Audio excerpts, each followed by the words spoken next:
here at the Marion Stoddard Middle School for tonight's Education Funding Forum. My name is Jason Kelpie. I'm the town moderator for the town of Groton, and I'll be here tonight to help facilitate the discussion. In addition to those joining us in person, we're pleased to welcome viewers who will be watching local cable access television on the Groton Channel. The QR code on this screen is for signing up to receive more information. I believe they're also posted on the doors.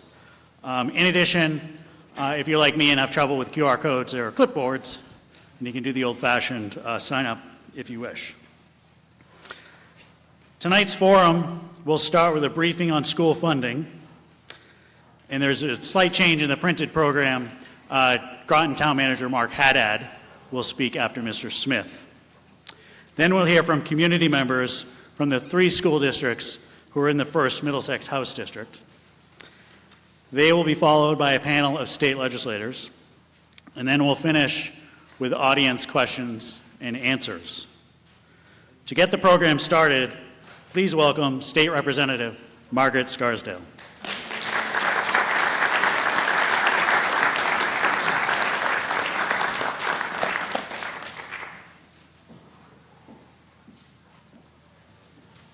Good evening, everyone. It is wonderful to see you all here tonight. And before we begin with the formal program, I just want to open tonight by recognizing a few people to our special guest, Representative Ken Gordon, who is the House Chair of the Joint Committee on Education, and Tom Moreau, who is the Assistant Secretary for Policy and Planning in the Executive Office of Education.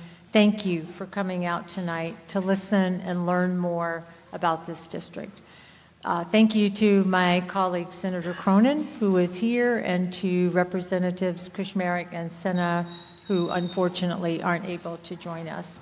I also see Vanna Howard, who is the representative from Lowell, made it all the way down here.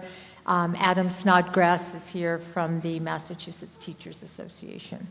So, thank you, Jason Kalpe, who is our MC, the staff at the Marion Stoddard Performing Arts Center, who helped set this up, the high school students who showed up early to welcome you and stand in the parking lot and direct traffic and provide the babysitting, Groton Channel, who is providing this live link to Pepperell Community Media and also to Lunenburg, and a special thank you to your friends and neighbors, the Education Funding Forum Planning Team, who spent the last 2.5 months on weekly meetings and pretty much daily phone calls to help plan tonight. Thank you, Lacey, Diane, Becky, Tara, Lorraine, Christine, Jason, Jen, Kelly, Sam, Carolyn, Adam, Mary, and Mandy. And of course, thank you to all of you for coming out tonight and for your passion, for your interest, and especially for your collaboration. So to set the expectations for tonight, we have 3 main goals: educate, engage, and empower. So let's get educated. As you will hear from the next speaker, the formulas that fund our schools are complex. Understanding what those formulas are and how they operate are key to knowing what to advocate for to make those formulas more aligned with our district's needs. Tonight is also a chance to educate each other with stories from our district about how we are struggling to meet our commitment to our schools and our students. Our second goal is to engage with all of you, local and state leaders, teachers, parents, students. We had historic wins in the FY26 budget in large part due to engagement. And you're going to hear tonight why we need to work together, all of us, to bring about the changes our districts need. And lastly, tonight is about empowering all of us to take strategic steps that keep the momentum of FY26 going and build on that momentum so that we can make sure the funding formula is right-sized for all our towns. So I would like to introduce Sam Smith. Sam is a Lunenburg resident, and I started working with him in the spring of 2023 to dive into these formulas, unpack them, and you will be happy to hear, make them easier to understand and digest. So thank you, Sam.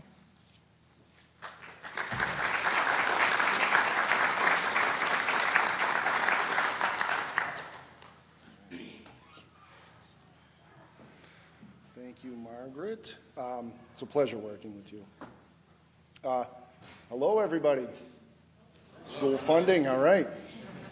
So really a big thanks to everyone here who's come out to support our children, our education, and really our future. So my role tonight, as Margaret said, is to lay out a brief overview of how we fund our public schools in the state of Massachusetts. I have a little history, some model discussion, and a graph. Jason told me not to apologize for any of those things. He said it's important stuff, and I should be excited to talk about it, so I am. He's correct. So with that, I am going to unapologetically dive into 1993. So 1993, we saw Bill Weld sign the Education Reform Act. Now, the goal of this act was for the Commonwealth to fulfill its constitutional obligation to provide all children with a quality education. And that's regardless of socioeconomic background.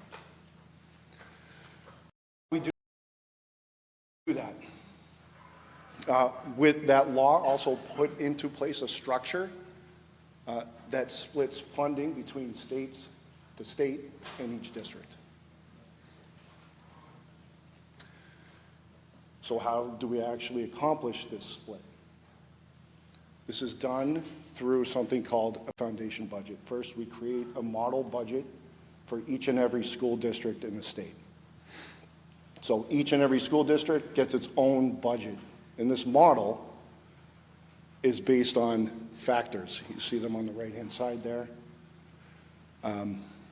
The important thing to note is this model, called the foundation budget, is not tied to actual costs. So what the school spent last year in real life does not inform your model budget from the state this year.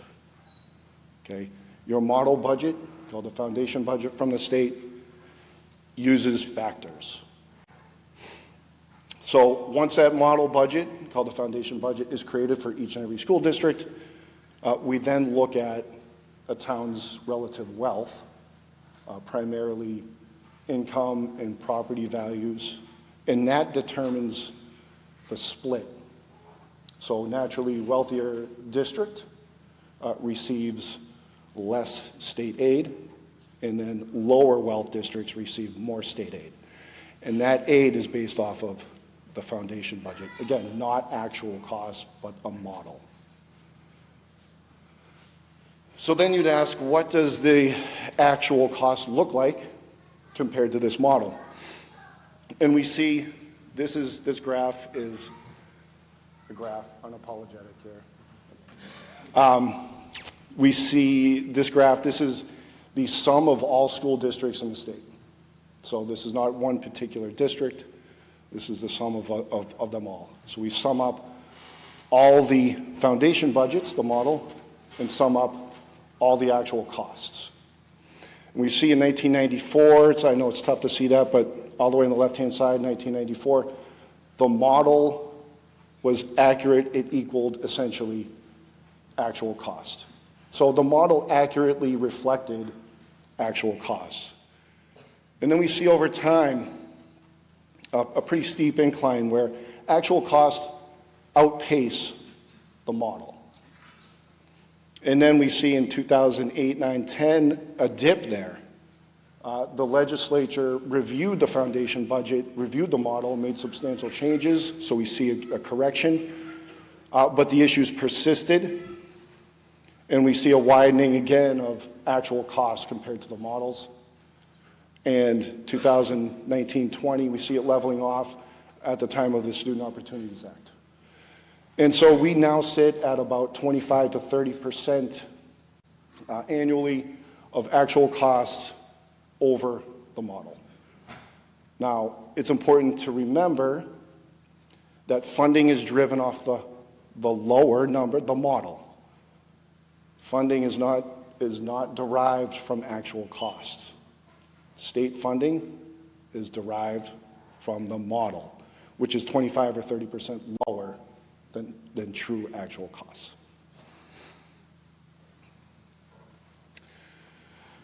So then you'd ask, why does this model lag? There's no one simple answer. There's an inflation rate adjustment in the model that's capped at 4.5%. Usually that cap isn't an issue. It's been an issue the last couple of years. But really we have a changing world over the past 30 years where costs to educate students, pupil services have gone up. You can think of special education needs, mental health needs, as well as IT support. So, 1993, you didn't have IT professionals on staff in every school, or at least on contract to support teachers and students' Google Chromebooks and networking. I always go the wrong way. So what do we do about it? I think it's pretty clear. We need to modernize our models. So the world's changed over the past 30 years. We have a great structure in place. An excellent gentleman named Ed Moskovich helped build that foundation budget and that structure. It's a great structure. But you'll see through the stories coming up that our structure is under stress and the foundation is cracked. But that's what we're here to do, to listen to each other. So with that, I'm going to hand it over to Mark Haddad. Thank you, Mark. So he's going to talk about how the structure stresses here affect municipalities and making ends meet at the municipal level. Thank you, Mark.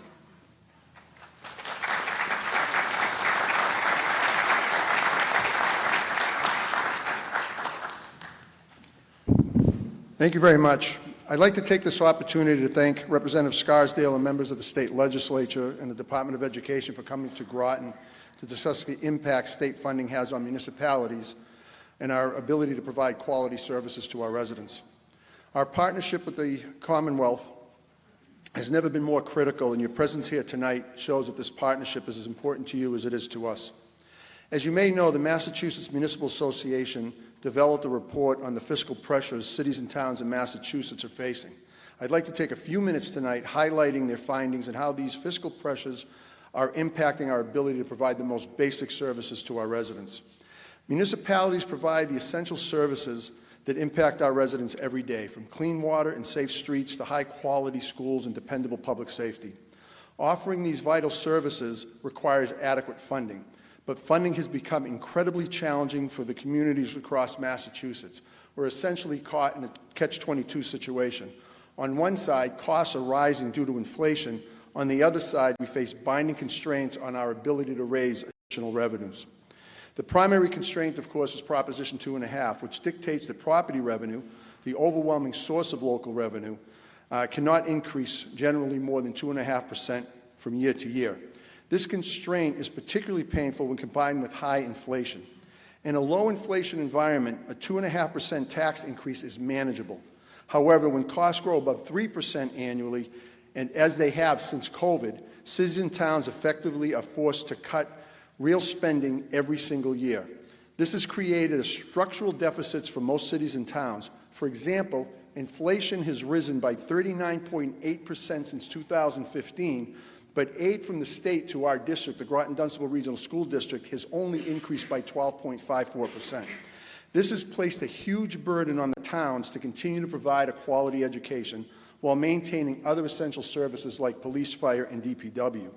In addition, Groton has seen increases each year of over 14% in health insurance rates over the last 3 years, limiting our ability to fund the schools. We know we're not alone. Every city and town in the Commonwealth is facing similar challenges. Further complicating matters, Massachusetts cities and towns are severely restricted in our ability to create our own revenue strategies. Local income taxes are prohibited, and local sales taxes are severely limited to a 0.75% meals tax and a 6% room occupancy tax. And not every town in Massachusetts has a hotel. According to the MMA study, for the decades since the passage of Proposition 2.5 went into effect, the state has served as a vital ally and essential backup for municipal needs. However, state aid in Massachusetts is not particularly generous compared to the rest of the nation. Nationwide, cities and towns receive about 31% of their revenues via state aid. Here in Massachusetts, that share is only 26%. Much of the state money we do receive comes with significant restrictions, providing no flexibility, such as Chapter 70, circuit breaker aid, and transportation aid to regional districts. The most flexible aid cities and towns receives is our unrestricted general government aid that can be used for any purpose. That said, this unrestricted aid has fallen dramatically. Since 2002, when adjusted for inflation, this aid has fallen 25% overall. This decline has impacted every type of city and town across the Commonwealth. Losing this aid hits municipal budgets hardest precisely because it is one of the funds that cities and towns can use without restriction. The impact on this reduction on rural towns such as Groton, Dunstable, Pepperell, Townsend, Ashby, and Lunenburg has created incredible pressure on us, as we have seen outright declines in real state aid and have been forced to curtail spendings in areas such as education. While property values in rural towns are often strong enough to be a reliable revenue source, they struggle to raise enough local revenue because they tend to have older residents and more retirees who lack the annual income to cover high tax bills. For example, Groton has attempted overrides in the last 2 years to fund our assessments to the school district, and they have failed, forcing the town to reduce the municipal budget with real cuts to our fire department and DPW to provide minimal funding to our schools, who have also seen significant reductions in their budgets as well. Proposition 2.5 does not allow cities and towns to address its needs without asking our residents, who are also hit hard by inflation, to pay even more in property taxes. Another example to illustrate the lack of significant state aid is what has happened to Groton and Dunstable since 2008. In 2008, state aid made up 35% of the Groton-Dunstable School District's revenue source, while the assessments to the towns of Groton and Dunstable made up 57%. In 2025, state aid dropped to 24%, while the assessments increased to 72%. This is not unique to Groton and Dunstable. It's happening all over the state.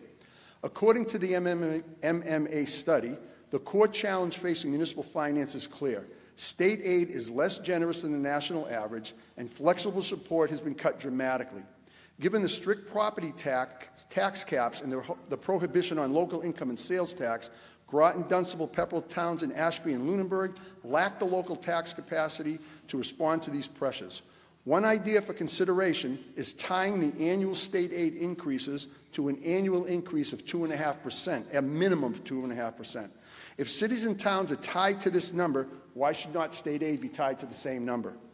We urge you to address these historic fiscal pressures by increasing and stabilizing unrestricted general government aid and increasing Chapter 70 aid. Providing adequate, flexible support is the essential step to create the conditions for Massachusetts cities and towns to thrive. Once again, I want to thank you for coming to Groton. Our partnership is more important than ever. Thank you very much.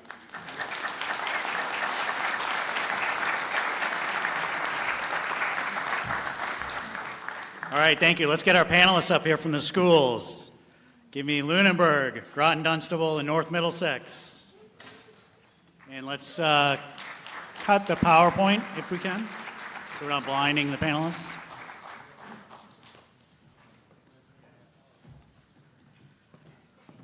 All right, thank you, Mark. The panelists are as they make their way to their chairs. We're going to have Lunenburg, Groton, Dunstable, and North Middlesex. They've been asked to provide their point of view on school funding. They've also been asked to keep their remarks to under 3 minutes. So hopefully we can do that. To get started, we will start with Lunenburg, and we have Brian Layton, who is a select board member. Brian, the floor is yours. Good evening. My name is Brian Layton, and I am a parent of 3 in Lunenburg schools, a teacher, a former school committee chair, and a current Select Board member. I'm here as a resident who has seen how deeply our community is being affected by the failures of the current state funding formula. Lunenburg is being asked to solve a structural state problem with local tools each year. Rising costs in transportation, healthcare, and services force us to choose between big fees, cuts, or another override.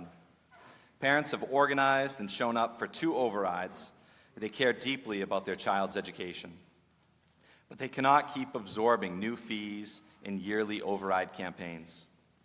We've worked with our delegation on new strategies to help Lunenburg offset costs like purchasing transportation vans. This is not a luxury. It's a long-term cost savings measure that will reduce our annual transportation spending. Lunenburg needs more, but we cannot do the state's part. We are pushing for fair share education investments to stabilize the budget, additional supplemental funding to prevent further cuts, meaningful reform to the Chapter 70 formula, which no longer reflects actual costs for towns like ours. Chapter 70 is not working for Lunenburg, and until it is fixed, bridge funding is essential for towns like Lunenburg to survive without dismantling core services. So tonight, my ask is simple. Support a major change to the state funding formula to stabilize hold harmless districts. Give every community fair and equitable funding. Continue to provide supplemental funding for transportation and circuit breaker in the FY27 budget to bridge the gap while these long-term reforms are made. We aren't asking for extra, we are asking for fairness and for the chance to give our children and our town the future they deserve. Thank you.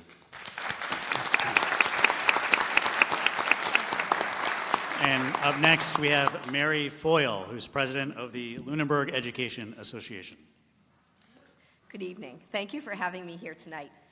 For the past 24 years, I have taught English at Lunenburg High School. I've served on numerous curriculum advisory and evaluation committees, been the Teachers Union president, department head, appointed to state advisory and leadership councils, and have been a board member of the Mass Teachers Association. I do all this because I firmly believe that every child has the right to a free, high-quality public education. For me, education is not only my job, it has been my life's work. Clearly, I need some hobbies outside of that. I've been a Lunenburg resident for 16 years, and I have a junior and a 7th grader enrolled in the district. These experiences give me a strong and varied understanding of the impacts of funding in education. I went to high school in one of Massachusetts' smallest public schools. In college, I realized I had not had the classes and experiences of most of my peers. I am now confronted with the reality that I may be providing the same unfortunate experience to my own children. Though we have a new building, we have fewer classes. I have seen photography, shop, theater go away. We don't offer AP Psych, seminar, or coding, to name a few, like other districts.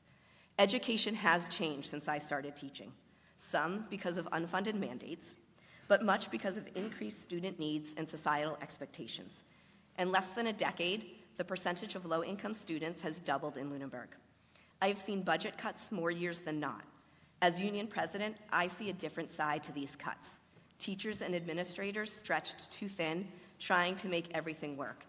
Educators not knowing if they have a job next year, or knowing they don't, but continuing to come in and give their best each day.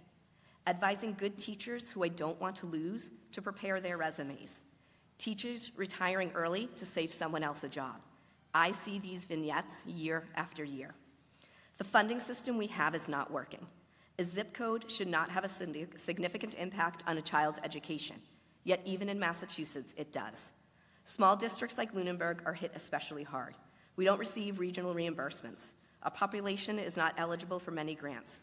In a school system this size, one out-of-district placement, which the state needs a better funding system for, can be a budget buster. A student or two can have a significant impact on reimbursements because of percentage formulas. I would ask state leaders to please listen more to those closest to the day-to-day operations in education, and, much like we do in our classrooms, differentiate more. All our students deserve the best that Massachusetts has to offer. Thank you.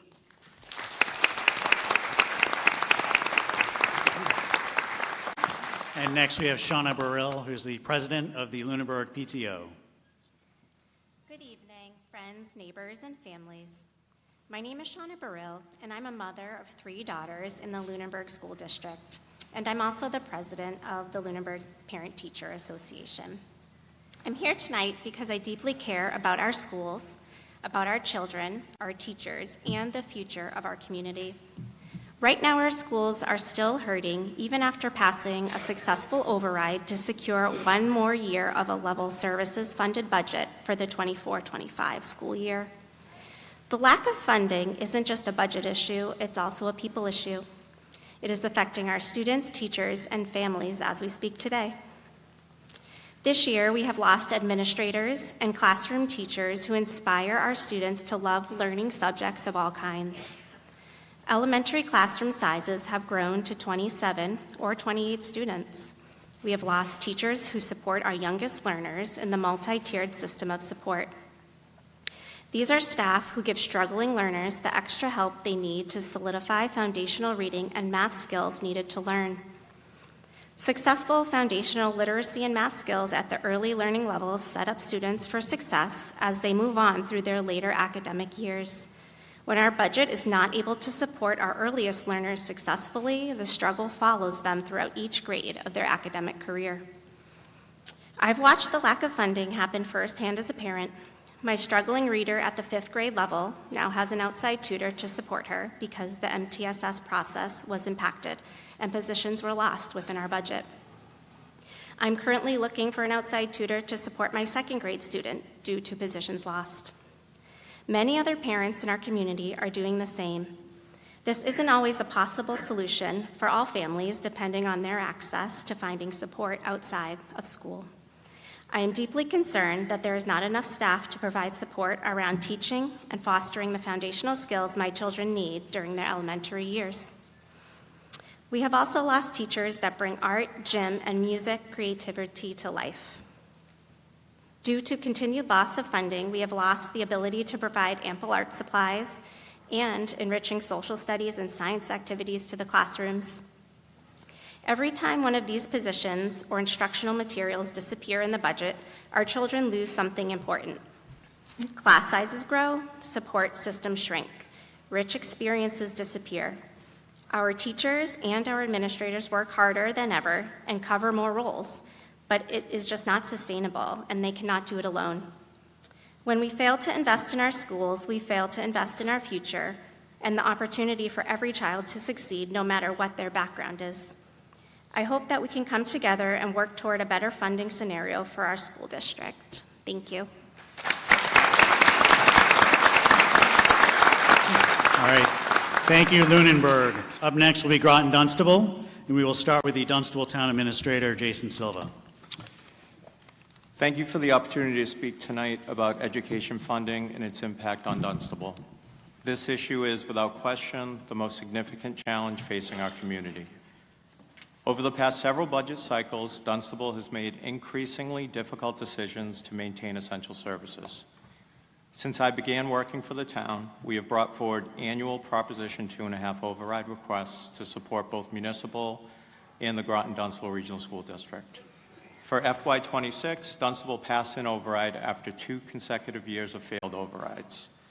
This year's successful override allowed us to maintain level services on both the town and school side. When the town has funded the school district's assessment without an override, it has only been possible by cutting already limited municipal services and draining our reserve funds. The town can't pursue overrides year after year, and even if it did, they're unlikely to pass. It also can't continually cut municipal services to fund the school district because at some point there's nowhere else to cut, and we've essentially arrived at that point. The effects of the prior override failures were substantial. The town was forced to reduce police officer position, scale back firefighter shifts, and cut resources at Town Hall, which is already almost wholly reliant on part-time staff. The following year, the school district was required to reduce its budget by roughly $2 million, eliminating 27 positions. These reductions have real consequences. Today, Dunstable has only 1 police officer on during the overnight shift, with an ambulance response time of 15 to 20 minutes, and overnight reliance on an on-call fire department. the risks to residents, first responders, and the broader community of Rio. The school district continues to feel the impact of earlier cuts, and without change, more reductions may be unavoidable. A significant driver of these challenges is the mismatch between the Chapter 70 funding formula, the limits of Prop 2.5, and the cost of delivering services. As a small community with a limited tax base, Dunstable sees average revenue growth of 3 to 3.5%. The school district sees Chapter 70 increases of just 1.5%, and the school assessment increases have been between 5 and 6%. In recent years, those assessment increases have been closer to 8% just to maintain current level of services. The math simply does not work. We also truly value our schools. Dunstable, Groton, and the school district maintain strong, collaborative working relationships. We all recognize that high-quality schools strengthen the community, and a strong community is essential to strong schools. And we understand that we are not alone. Communities across Massachusetts are facing similar pressures, and the state is dealing with its own fiscal uncertainties. None of that is lost on us. What is also not lost on us is that our state representative and legislative leaders are here tonight, listening to and engaging with us on this issue directly. We appreciate your time and your willingness to acknowledge and confront the challenges within the state funding system. Dunstable wants to be a partner in this work. We all do.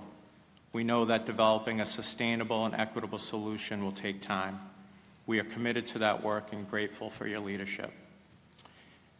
We hope the legislature will support changes to the state funding formula to provide meaningful support to hold harmless districts. In the meantime, please continue to support supplemental funding in the upcoming FY27 budget to bridge the gap, including in transportation and circuit breaker. This is vital to the survival of our communities while we wait for changes to the formula. Thank you very much.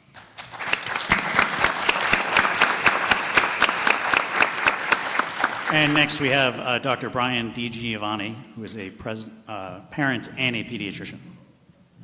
Thank you. My focus today will be a little bit different. My focus is on the child behavioral health crisis and the school's important role in keeping our kids safe and healthy. I have some scary statistics, but they are what they are. For background, NIH data show that the rates of anxiety and depression in kids ages 12 to 17 increased by 61% and 45% respectively from 2016 to 2023. And in the same time, kids presented to the ER with self-injury or death by suicide 50% more since 2019. In addition, data from mass.gov show that semi-rural towns like Groton and Dunstable have higher suicide rates, and Middlesex County itself had the state's highest number of kids dying by suicide from 2015 to 2019.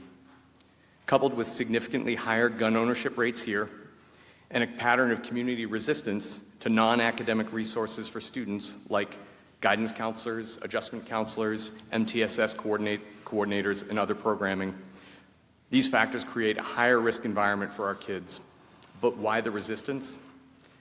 Well, one, we receive insufficient funding and voters are forced to choose between academic and support services, and I'll also allude to the unfunded mandate that is special education right here. And two, residents are not armed with current information and awareness of factors contributing to emotional unwellness in kids. Because of these financial straits, we feel pressure to cut school services, even though the evidence strongly shows that these services keep our kids healthy and save lives. Gatekeeper training for school staff is key. Anti-bullying and anti-harassment programs are crucial. Victims of bullying are 2 to 9 times more likely to attempt or die by suicide, and queer kids and teens have even higher rates of such. Furthermore, integrating socio-emotional learning and a sense of belonging have been proven to have significant and long-lasting protective effects, and meta-analyses have shown strong short, medium, and long-term benefits, not only on mental health, but also on achievement.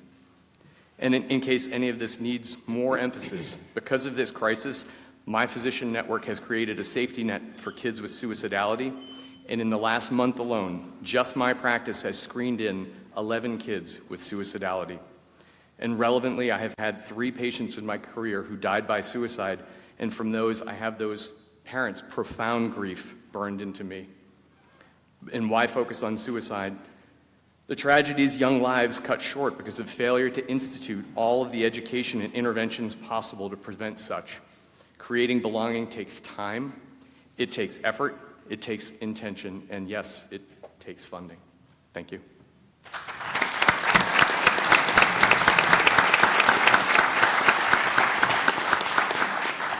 And now we'll hear from Kelly McManus, who's a librarian at the high school. Good evening. Thank you for being here. I've worked at the high school for 13 years, and we've reached a point where lean is becoming unsustainable. Over the past decade, millions of dollars have been cut from budgets and rarely restored. Our community has faced multiple failed overrides. These cumulative cuts across our district are having a devastating impact. Just in the last 3 years, at the high school alone, we have lost 6.5 teachers, a half-time nurse, a full-time administrator, a full-time guidance counselor, and a part-time administrative assistant. The effects of these cuts on our school and culture and workplace environment have been immediate and profound. Schools don't build widgets, we build confidence, skills, and the capacity of the next generation.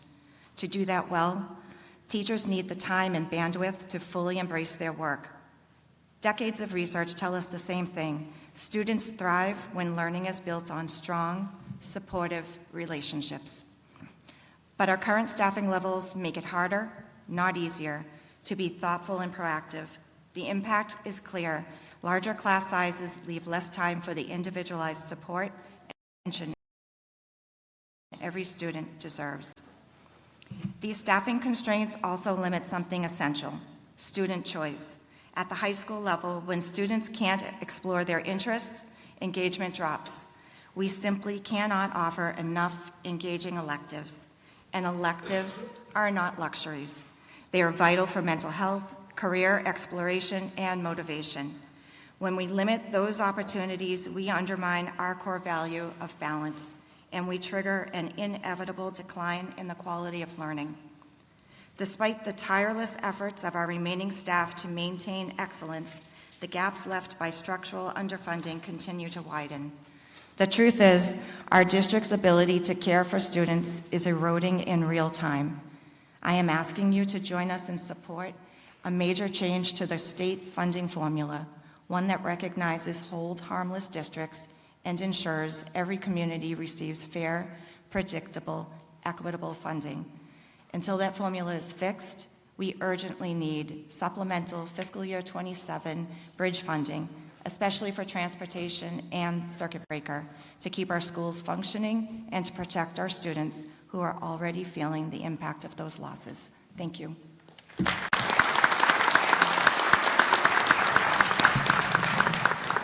And now we'll hear from Claire Keeney, who is a student at this school. Go ahead, Claire. Hi, everyone. My name is Claire Keeney. I am a 6th grader at Groton Channel Middle School. I have a brother in 8th grade and a sister in 4th grade. I am here tonight to talk about something that up until a few years ago I really didn't know much about, school budgets. 2 years ago, when I was in 4th grade, I started hearing a lot of people around me talking about the school budget and how there was not going to be enough money to pay for what the school needed. I helped make signs to support the override and stood outside of Swall Union every day to hold signs and wave. When the override failed, I was upset and I didn't know what would happen. As it turns out, my 4th grade teacher is one of the teachers who lost her job. I feel like I go to a good school and I have great teachers who do their best to teach us. But since we don't have enough money, we don't always get the resources to be able to help all kids. For example, my sister struggles with reading and gets extra help. When the override failed, a lot of teachers lost their jobs, including some of the teachers who give extra help to kids like my sister. I know my parents are worried that she won't be able to get the kind of help she needs in the future. Also, my brother is going to high school next year, and I'm worried that he won't get the support he needs or be able to take the kind of classes that he wants. Even though people who aren't from Groton or Dunstable may think we don't have problems with money, they are wrong. For 2 years in a row, both towns have not had enough money to give to the schools. Hearing a little bit from my parents, I know that both towns have had to make sacrifices to give the schools as much as they can. I'm afraid of what the future looks like for my school in town, and I don't know how to fix this myself. And I know you have a lot of important problems to solve, but I hope that you'll remember us because we need help too.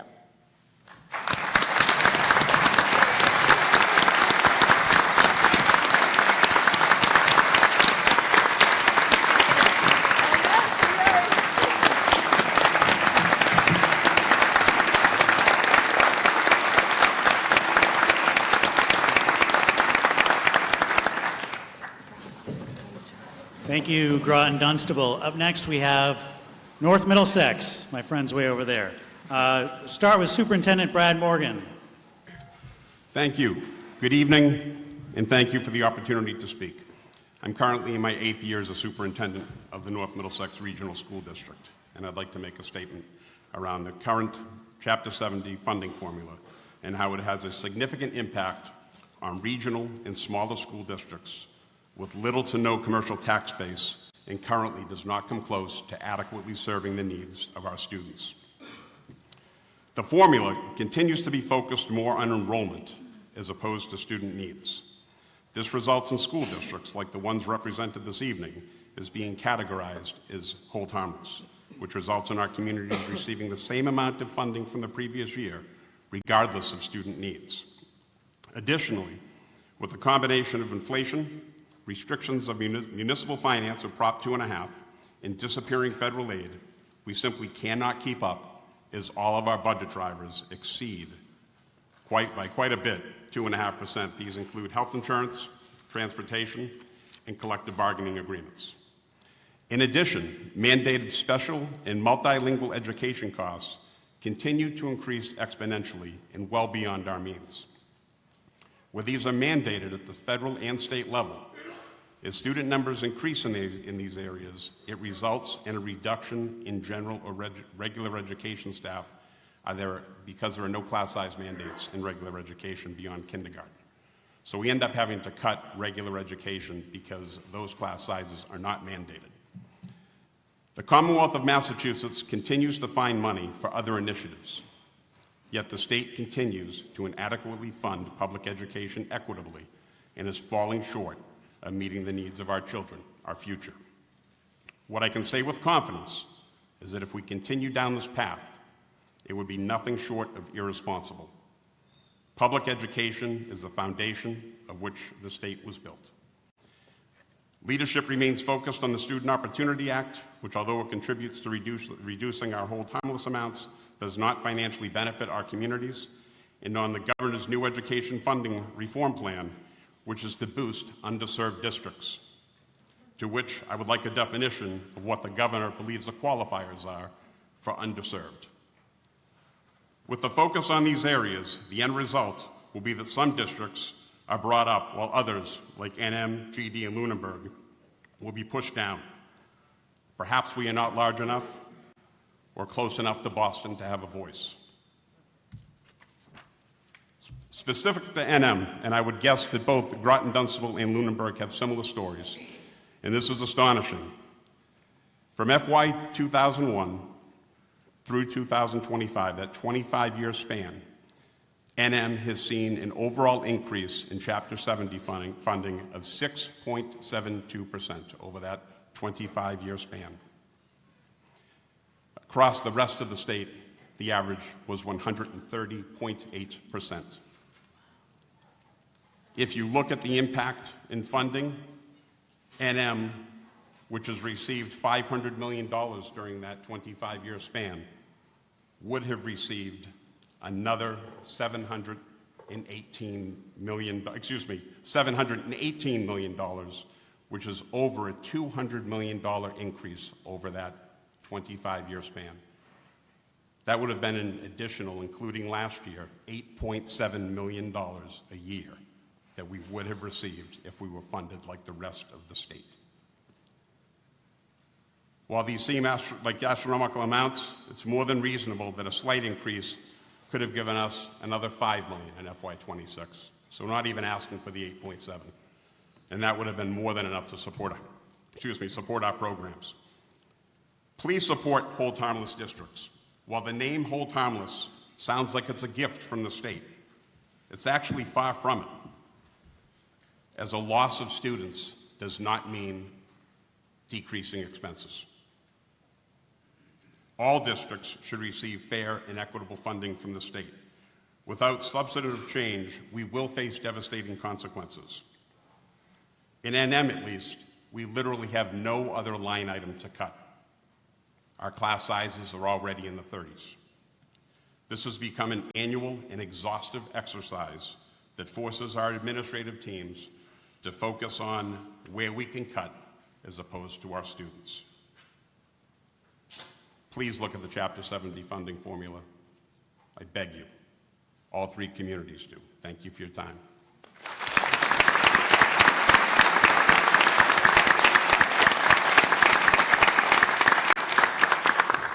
And next we'll hear from Nissitissit Middle School teacher Kathy Walmsley. Hi, thank you very much. I just want to thank everybody for being here.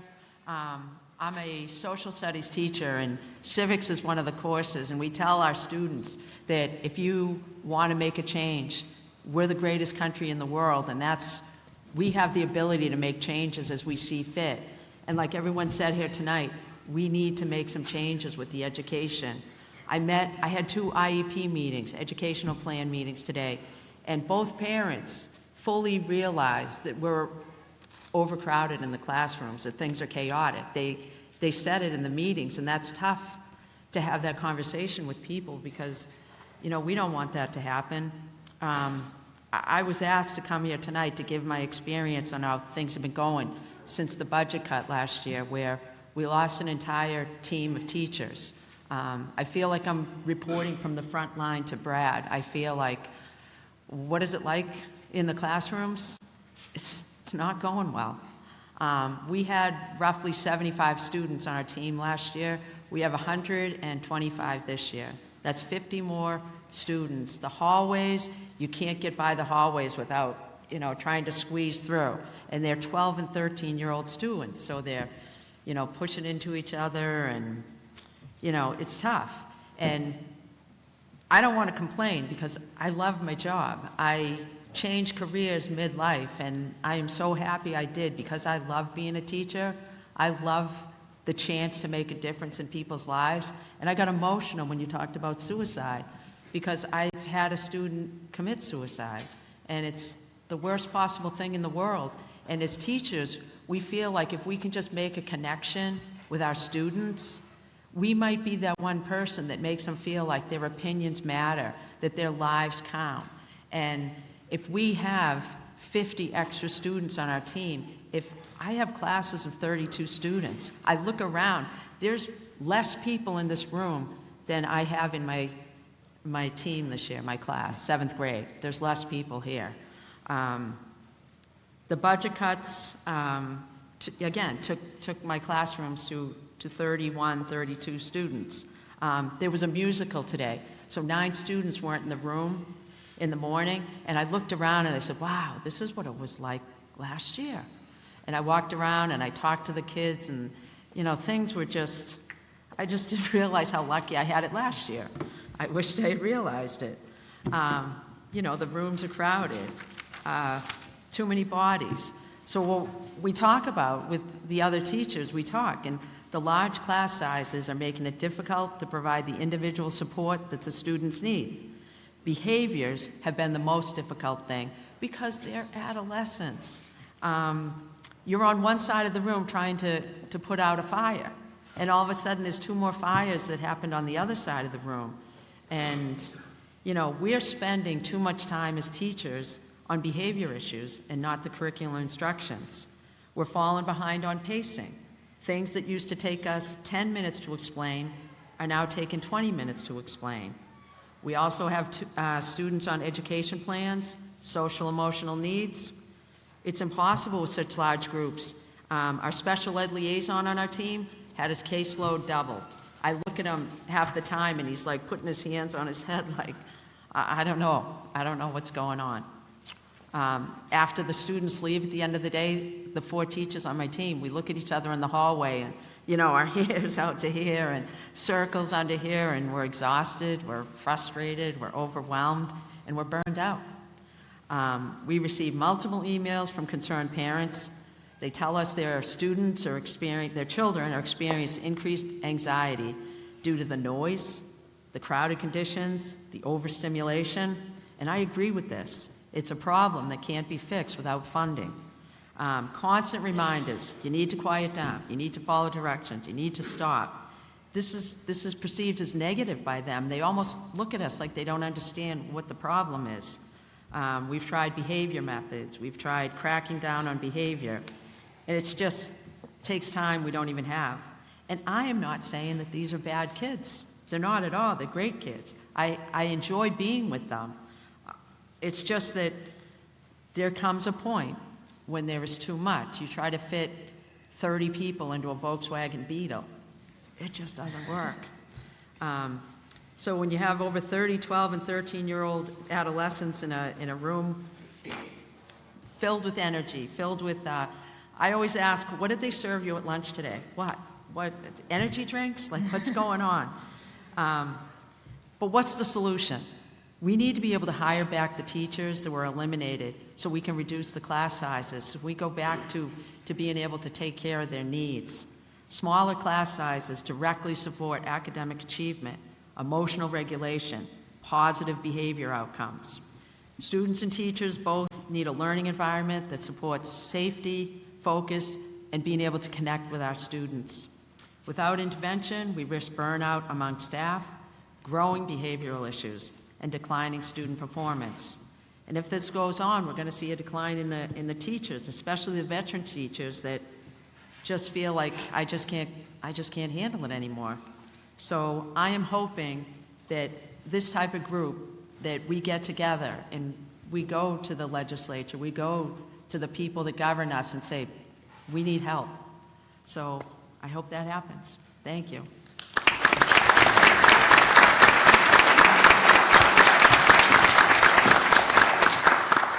And our final panelist, Melissa Boylan of Ashby.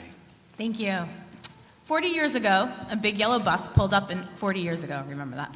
I'm aging myself. A big yellow bus pulled up in front of what on the outside looked like an enormous and intimidating school.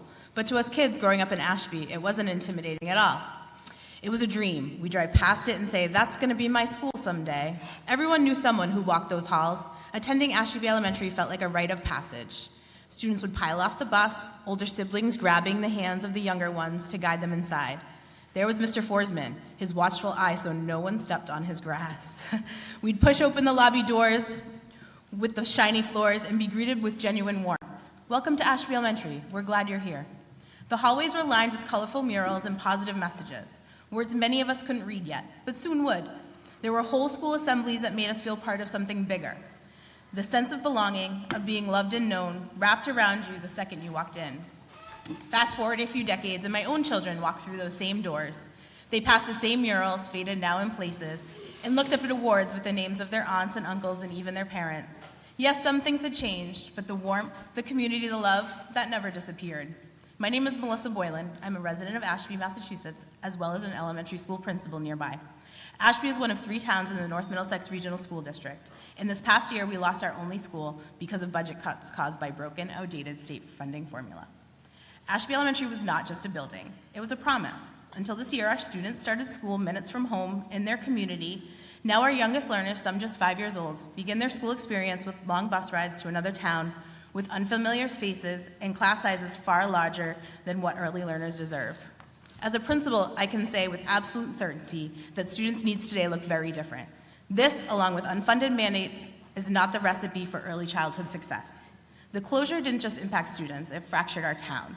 The school that once hosted town meetings, youth sports, community events, and voting now sits silent. Parents will do anything to give their child the best start in life, but we can't do it alone. Our towns cannot do this alone. We need a funding system that gives communities like Ashby the ability to provide a strong, nurturing, high-quality neighborhood school. So I'm asking you, not just as an educator, but as a mother, to recognize their potential, their vulnerability, and their right to an equitable beginning. Kids only get one childhood. They only get one chance at those foundational years. Please support a major change to the state funding formula. Please continue to support supplemental funding in the FY27 budget to bridge the enormous gaps. This support is vital to the survival of our communities while we wait for the formula to be fixed. Our regional district has 3 towns, and when Ashby Elementary closed, our town lost something intangible and profound. And in this case, we do not want to be special, and we certainly have not been held harmless. Thank you.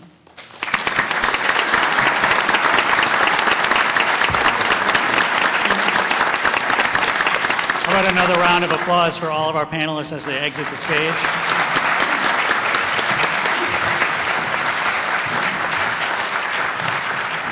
And if Mr. Hamilton could put the projector back on, that would be great. And now we will welcome up our next panelists. Please welcome State Senator John Cronin and again, Representative Scarsdale.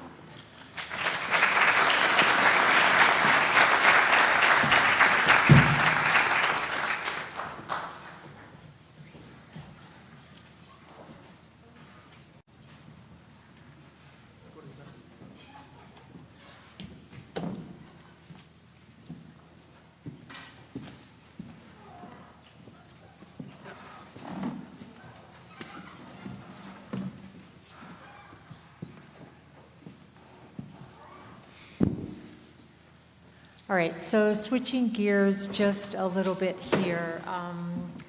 Senator Cronin and I are going to look at 2 different vehicles, if you will, that affect funding. Clearly, there is a budget, which Senator Cronin will talk about in just a moment, but the legislative process is another way to affect funding formulas, and that's because formulas themselves are set in statute, and changing the language in those statutes changes the formulas. So I wanted to talk about some of the bills that are in play at the State House currently to to try to address some of the situations that we've heard about tonight. And again, there are multiple ones. I'm highlighting some that I think are particularly important for this region and hold harmless districts in general. Just a quick note about the process. For each of the bills, you see 2 different numbers, one with an H, one with an S. That is the House bill, H, obviously Senate bill, S. And sometimes what happens, the exact same bill is filed in both chambers of the legislature, and having these numbers gives you a way to track them. And very simplistically, all bills must successfully pass both chambers before they ever land on the governor's desk. So the first one is House 678, Senate 388, which is an act to fix the Chapter 70 inflation adjustment.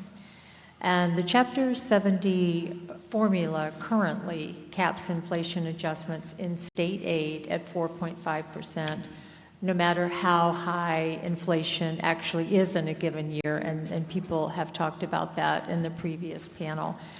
And so this cap means that in periods of high inflation, as we saw in recent years and during COVID, public districts, school districts really struggle to keep pace with these increased costs at the local level. And these 2 bills will address this by making a technical fix. I won't go into the details, but it's so that state funding to public school districts keeps pace with inflation over time, so it really flattens out that curve. The next bill is House 697, Senate 328. It's an act relative to full funding of regional school district transportation. I filed this on the House side with my colleague Kristen Kasner, and Senator Cronin has the Senate version. And this legislation aims to move Massachusetts towards 100% reimbursement of regional school transportation by requiring the Department of Elementary and Secondary Education, or DESE, to annually request full funding for the program. And during this bill's hearing on June 3rd of this year, we ended up having a very robust discussion with the House Chair, Chair Gordon, who's here tonight, and Senate Chair Jason Lewis, focusing on looking more broadly at cost efficiencies overall, as well as issues with the current system. And some of those issues included things like the no-bid bus contracts and changing a statutory requirement to transport every student K-12 to an opt-in model. So, you know, just trying to put everything on the table and see what would be workable. There is a related bill for people in the room from Lunenburg, House 597, Senate 348, which looks to provide full funding for in-district school transportation costs for non-regional districts. The next bill is House 691, Senate 430. That focuses on special education in the Commonwealth, and Representative Mike Kushmarek is a lead sponsor on this one. So as you've heard tonight, and if you talk to any principal and superintendent and teachers in the district, special education costs continue to increase significantly. And a close examination of how special education is provided and funded in Massachusetts is needed. That's the language directly from this bill. Currently, the special education circuit breaker program, often just referred to as circuit breaker, reimburses school districts at 75% for certain instructional and transportation costs. This legislation will move the Commonwealth closer to addressing these funding concerns by increasing the reimbursement rate to 90% of eligible cost and create a commission to study and make recommendations on special education funding. And then lastly, there was some pretty profound testimony regarding mental health in schools, and House 544, Senate 369, an act to establish the Whole Child Grant Program Fund would create a grant program for the purpose of providing public school districts with the funds to support the social, emotional, and physical well-being of students and educators. The fund would help to hire school nurses, school counselors, school adjustment counselors, social workers, school psychologists, educational support professionals, along with professional development opportunities for staff and administration. As I said, legislation is just one piece of the puzzle, and certainly the budget is another important factor, and Senator Cronin is going to talk to you about that. You want to do it from there? Do you want me to stand up? Yeah. Do you want to do it from there? Sure, yeah.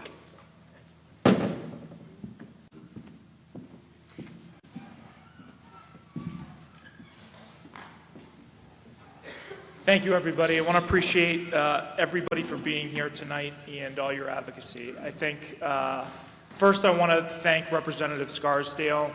I work with 199 colleagues in the House and the Senate, and I can tell you nobody across the state has worked on this issue or worked harder than Representative Scarsdale.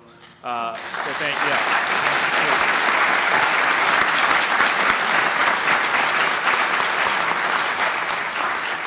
So, you know, as I listened to the three panelists, I wanted somebody to be angry at, right? So I'm offering myself for all of you. You can be angry at me, but don't direct it to Representative Scarsdale. But in all seriousness, I think I have two objectives.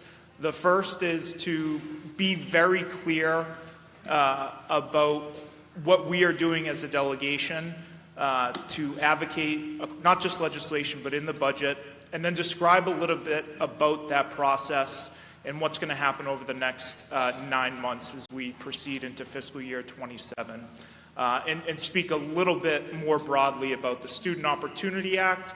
And I'm not here to make excuses. I'm here to kind of lay out what some of the challenges is. And I'll start with this. So I represent 10 communities in north central Massachusetts.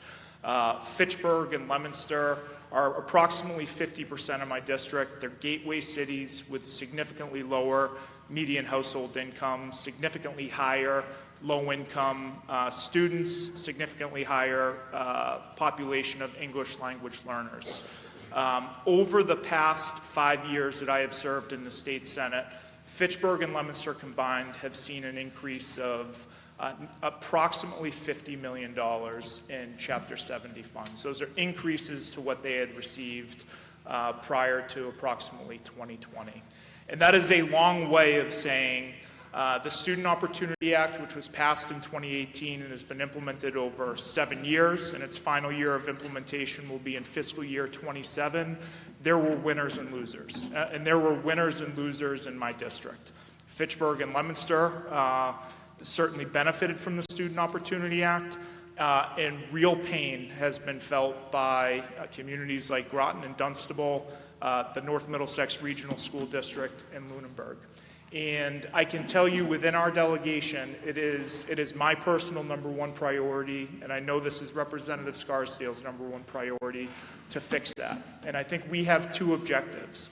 The first is to not wait until fiscal year 28 to crack open a funding formula that is not working for the communities who are here tonight. And there are more communities across the state who are in the same position, and over again are going to have to return fiscal year after fiscal year to face very tough Prop 2.5 overrides or cut services. And that's not acceptable to me. I know it's not acceptable to Representative Scarsdale.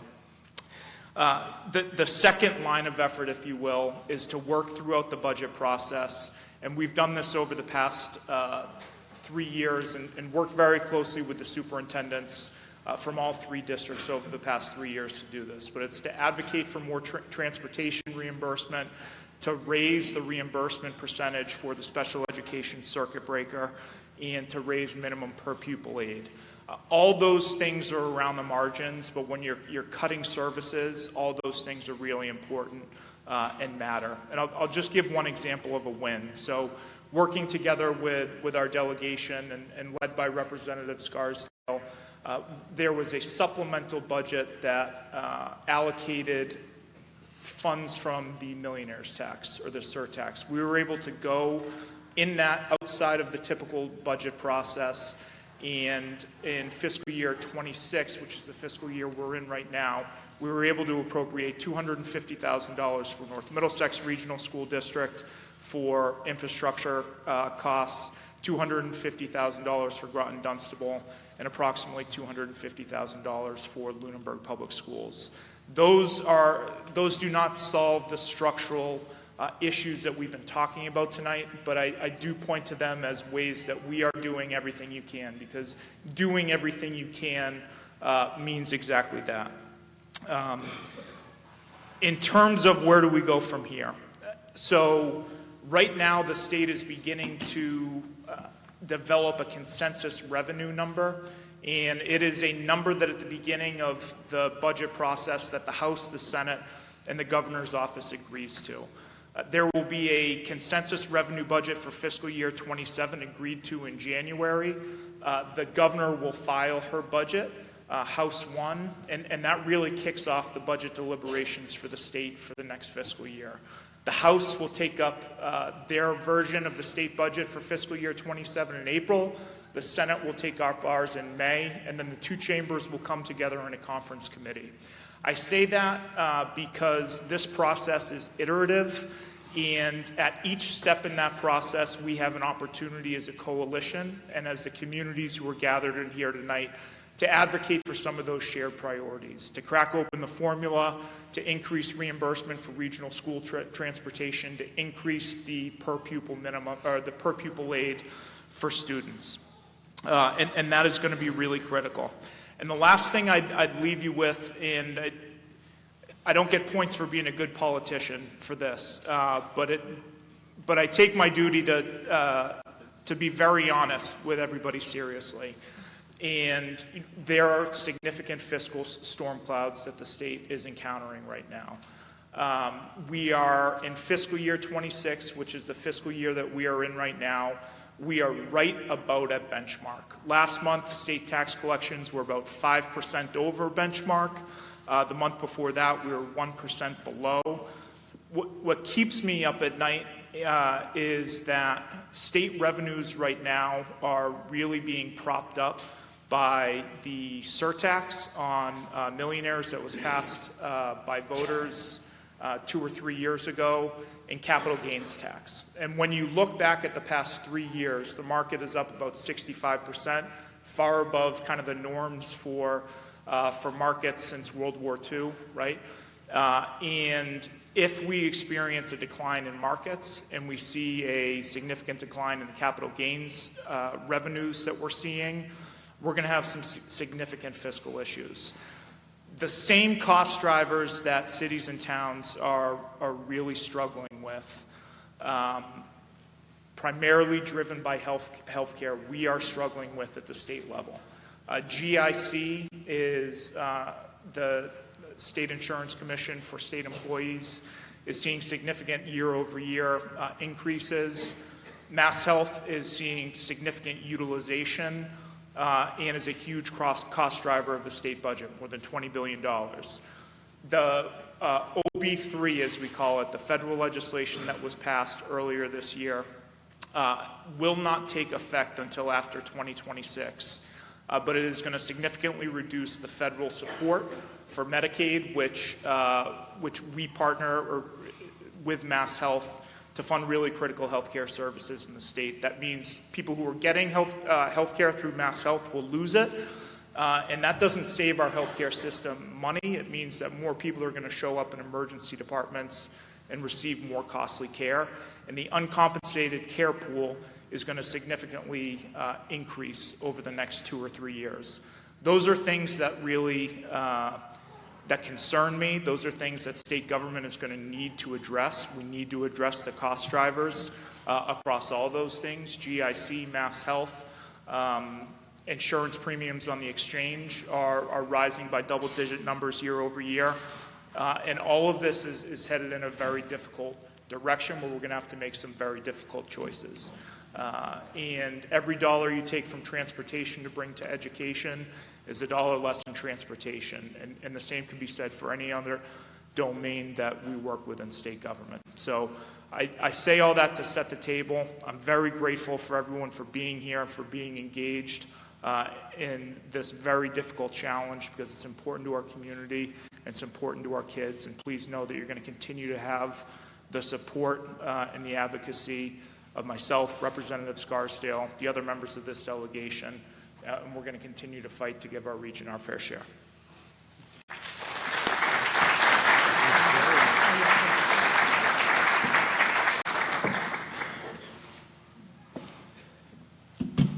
Folks, my name is State Representative Ken Gordon. I am the House Chair of the Joint Committee on Education.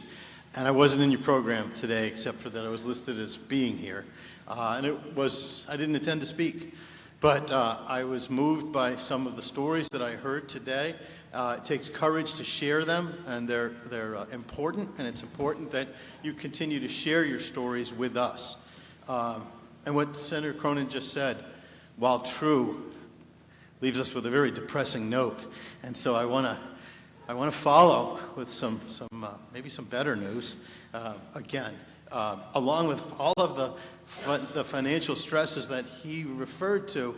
Don't forget also that we've read about the federal cuts to education, because the Department of Education is allegedly being closed, or it is being closed. And so our Title I funding was threatened last year, and I expect it's going to be threatened again. And so again, we have to backfill for all the federal aid that we've been counting on for years. But that's not really why I asked to come and talk to you.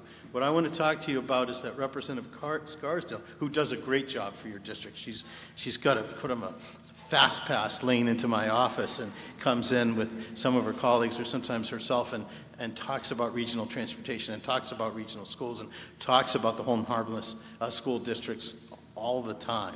And for that reason and others, I want to tell you that there are 2 bills, and I'm not even sure they were on this list, but I want to tell you what we did in the Joint Committee on Education. We passed 2 bills. There's a Senate bill and a House bill, and they both deal with a commission to study what we're going to do about this, because we have heard you, and we have heard these issues. We had our hearings. We've got one more hearing in our committee, but what we did was we sent 2 bills out that will create a commission starting immediately to look at how are we going to do this. And I want to tell you that specifically in the language of the House bill, and I think it's in the Senate bill too, but it instructs this commission made up of members of the administration, members of the legislature, school superintendents and other administrators, teachers and others, to consider alternatives for generating additional revenue to be delegated to Chapter 70 school aid for the next 5 fiscal years, reassessing the foundation budget formula, strategies for responding to economic changes, inflation, recession, loss of state revenues, emergencies or changes to state or federal aid, and addressing, and I'm going to stop and tell you, listen to this, and addressing the structural conflict between declining student enrollment and rising district costs, which means the hold harmless towns. So we're listening and we're looking at it. It's important because if we untether the Chapter 70 formula from enrollment, which is one way that we could address the home harmless programs, then we're going to certainly hear from those districts that have the highest enrollment. And so we have to consider that too, because there are levers that get, they got pushed one way or the other on the state level. And we need the brightest minds, the experts in these fields to tell us right now what we're supposed to, what they think we should be doing. We've got next year, well, we've got until the end of June to send this out. So it's already passed the Education Committee on the House side. It's already passed on the Senate side. The bills are very similar. So what happens now is we get together, we hash out any differences. I can tell you there aren't many. And we get to work on it so that we can get to the bottom of this and solve it. So thank you. I'm going to come down there.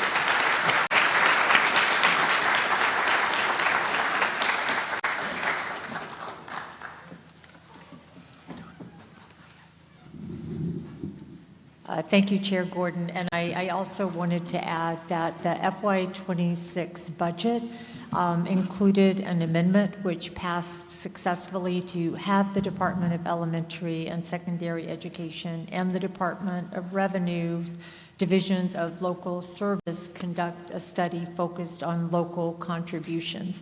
And, as you just heard from Chair Gordon, as you heard from Sam, there's so many different pieces to this formula affecting the 318 school districts across the Commonwealth. Like, it's really hard to, to think you're just going to pull at one thread and it's not going to have unintended consequences over here. So we absolutely have to be thoughtful about this process and make sure we're not creating undue harm somewhere else, or even for our own district, like, maybe we pull the levers so we get more regional transportation funding, and by the way, we didn't realize it cut our circuit breaker funding, or whatever. So that commission or that group is going around the Commonwealth conducting listening sessions. There is one left, and I just wanted to tell you about it. It's actually on December 3rd at Newton North High School. And when you came in, there was a QR code on the screen. There will be one at the end. There are clipboards out in the entryway so that you can sign in, give us your email address. We can send you information about this last listening session if you're interested. You can also submit written comments. So if you sign up, we can let you know where to send those. Those are so important when legislators and educators are working to, how are we going to change this? You want all the feedback that you can get. So I do encourage you to make sure if you use QR codes, they're hanging up in the hallway. If you are old-fashioned like me and just want to sign in, find a clipboard out in the entryway. Just please be legible, because if we can't read your email, we're not going to be able to contact you. We went over those, so I think we are at the question and answer portion of the evening. Thank you. All right, we're going to take some questions from the audience. We have 2 microphones set up. But before we do that, some questions were submitted in advance, and I just wanted to Thank you for your enthusiasm. I just wanted to ask, get to those first. And this one might be a little redundant from what you just said, but we'll ask it. A lot of people expressed the urgency, you heard that again tonight, to fund our schools adequately now and not wait for changes to Chapter 90 funding formula. So maybe what can be done to ensure that emergency or supplemental funding will be forthcoming each year until the Chapter 70 funding formula is fixed?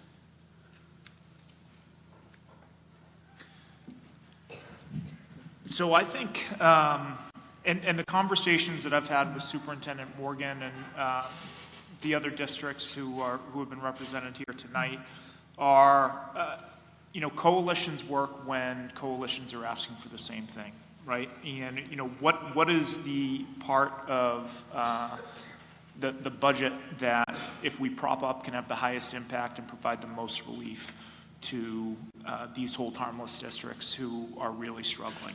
Is it special education circuit breaker? Is it regional transportation reimbursement? Is it a combination of the two?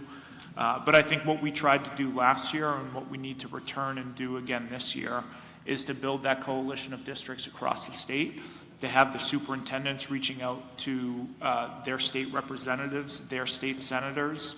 And when you have 40 reps or 15 senators whose number one priority is to increase this line item or that line item, then you've got significant momentum behind it and can be successful. So I think those are the conversations that'll be fruitful if we continue them from tonight forward to the budget process that I described before. And that's the work that Representative Scarsdale has been engaged in with the rest of this delegation, and we're going to stay at it. And just to add on that, one of those advocacy groups that is, very much a powerful player in this space right now, I hope you've heard of it, Project 211 Plus. That group came about last year as a result of conversations like these and realizing that it's actually not just the First Middlesex. There are districts across the Commonwealth that are having these struggles. So in November of last year, we started meeting regularly. We've expanded the partnership to include other established advocacy groups like the Massachusetts Association of Regional Schools, the Massachusetts Association of School Superintendents and School Committees, the Massachusetts Teachers Association, so that, as Senator Cronin just said, you have a huge preponderance of people who all have the same ask or looking to solve the same issue. And that brings a different kind of force to conversations. It also wonderfully, because you're including more voices, the chance of establishing something that's sustainable and works for more people is better because you've included those voices from the ground up. And I will say, I think something remarkable happened this year when we were doing the FY26 budget and the Ways and Means. We do tours all across the Commonwealth as the House is trying to build its budget. I sit on that committee. We travel, to Amherst and the Cape and Attleboro, like all over, to sit in auditoriums and talk to people about, what their situation is. And we do it on all of the levels of government: healthcare, transportation, education. And the one on education, the very first one that was held in Amherst, was more than a standing room only crowd. People had to wait outside to get into the inside foyer to finally make it into the hearing room. And the final Ways and Means hearing, which can be on anything, you can come talk about transportation or, streets or whatever you want to. 80% of that testimony was about education. And those people showed up because of the background work of groups like Project 211 Plus, partnering with the MTA and Mars and MASS and MASC and these other organizations. And that had a real impact. We saw historic wins in the FY26 budget. Nobody's saying it was enough, but it is more than we have ever received. per pupil student aid. When I first came into the legislature in 2023, it was $30 per student. It was $150 this year. Again, we need to do better. Nobody's saying, all right, let's sit back and rest, but advocacy is important, and engagement, as I said at the very beginning of the evening, it's so important, and I am very heartened by just by the collaboration that's happened so far and with my colleagues, and just wanted to make sure you had Project 211 Plus on your radar. And that leads into the other questions that were being asked. We sort of synthesized them together. Is what other groups or organizations are working on the funding issue, and how might residents and town officials help to support and amplify their efforts? I think I mentioned them all, MARS, MASK, like all Massachusetts associations of these groups, like school committee superintendents, regional Mass Teachers schools. Association. Massachusetts Teachers Association, the Massachusetts Municipal Association, which is tasked with, understanding every avenue of municipal governance and helping to create policy. They actually just released a report about the fiscal situation that school districts find themselves in. So there are a lot of partnerships, and for people looking to be involved, again, sign up. You can be on a mailing list to find out about advocacy efforts, whether it's coming to a Ways and Means hearing, a State House rally, attending a school committee meeting. Like, there are things that you can do on your local level within your town as well. Okay, ready for questions from the audience? We have Yes. 2 microphones. We would ask that you keep your question or comment to a minute, and to please introduce yourself with your name and your town, because we all come from different towns. This isn't just Groton Town Meeting where where everyone knows each other. So we'll start down here. Good evening. My name is Lacey McCabe, and I'm the chair of the Groton Dunstable School Committee. I do not have a question tonight, but more of a statement. First, I want to thank Chair Gordon for being here, and to Representative Scarsdale and Senator Groton for your continued advocacy. Your willingness to listen is truly a testament to your commitment to public education throughout the Commonwealth. A decade ago, our state legislature set out to fix inequities within the state funding formula. With the passage of the Student Opportunity Act, an extraordinary amount of progress was made to resolve these issues, and this was an incredible example of lawmakers working with one another, as well as with the many municipalities who were asking for help at that time. Today, over 230 school districts across the Commonwealth again find themselves at a critical point. Massachusetts is currently #1 in education, but if our schools are forced to continuously cut their budgets, that will absolutely no longer be the case. When you leave here tonight, and over the next few months as you work toward developing the FY27 budget, please remember the stories that you heard here tonight. And please understand that we are not unique. We all need help urgently, and we are asking for your partnership and your support. Thank you. And down in front to my right. Go ahead, ma'am. Thank you. Good evening. My name is Marion Dyer, and I'm in my first year as Assistant Superintendent here in Groton Dunstable. But I'm also a longtime resident of Pepperell, and my children both graduated from NM. In fact, had Mrs. Walmsley as a teacher. I've seen the financial challenges faced by the schools from both sides, and I collaborated with Gary Berboa-Reese, who's Assistant Superintendent in NM, on sharing our concerns and on my question here. As district leaders with a focus on curriculum, instruction, and assessment, we have seen many things coming both in the past and planned for the future from DESE and through the legislature that have required significant investments of time and money from our districts.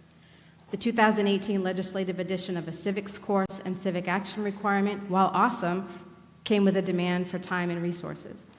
The requirement in 2023 for districts to use an approved dyslexia screener in grades K through 3, also a solid idea, but required a commitment of time and resources. Revisions to state curriculum frameworks, including the most recent ones in world language, and the comprehensive health and physical education frameworks have also required an investment of time and resources to implement. The elimination of MCAS as the measure of competency determination in Massachusetts has required new policy and will require our districts to do more of the tracking and documentation of our students meeting this requirement. Additionally, several of the preliminary recommendations that have come from the statewide graduation council, if adopted, would come with significant costs. And while many of these things are valuable to student learning and well-being, when districts are directed to do them without the funding to support them or without a reasonable timeline, they put a strain on our resources. As districts with relatively low incidences of high-needs population, we're also often denied access to the competitive grants that are sometimes available. So as much as that is a statement, I am wondering if this evening you can speak to how state funding for districts is or could be planned to provide some of the financial resources we need to achieve these or any other expectations, or any recommendations you might have for us at this time. Thank you. Thank you. It's a great question. The first thing I'd say is that it is so critical for us to have relationships and a dialogue with our superintendents. If there are unfunded mandates and unintended consequences of legislation, we're not going to understand or be able to qualify or quantify those costs unless we're in contact with you. So to each district and the administrators who are here with us tonight, as those come up, please identify them for us so we can fight for funding for them. Evidence-based literacy is something that was passed by the House and I'm hopeful can get done this legislative session. But it's going to require building out infrastructure within our schools to adopt those practices in some cases. I think there is a commitment, or there will be a commitment, to make sure that those resources are funded.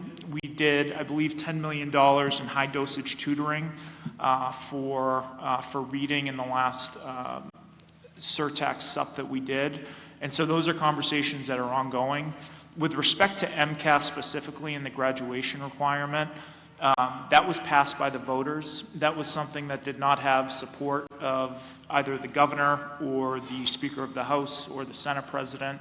And so we are dealing with those consequences right now, and we are trying to understand hopefully what uniform and standardized assessment for a graduate of high school is going to look like, and we're developing what the costs associated with what program replaces MCAS is going to be. So again, that's another opportunity and I think place for dialogue right now between administrators and legislators.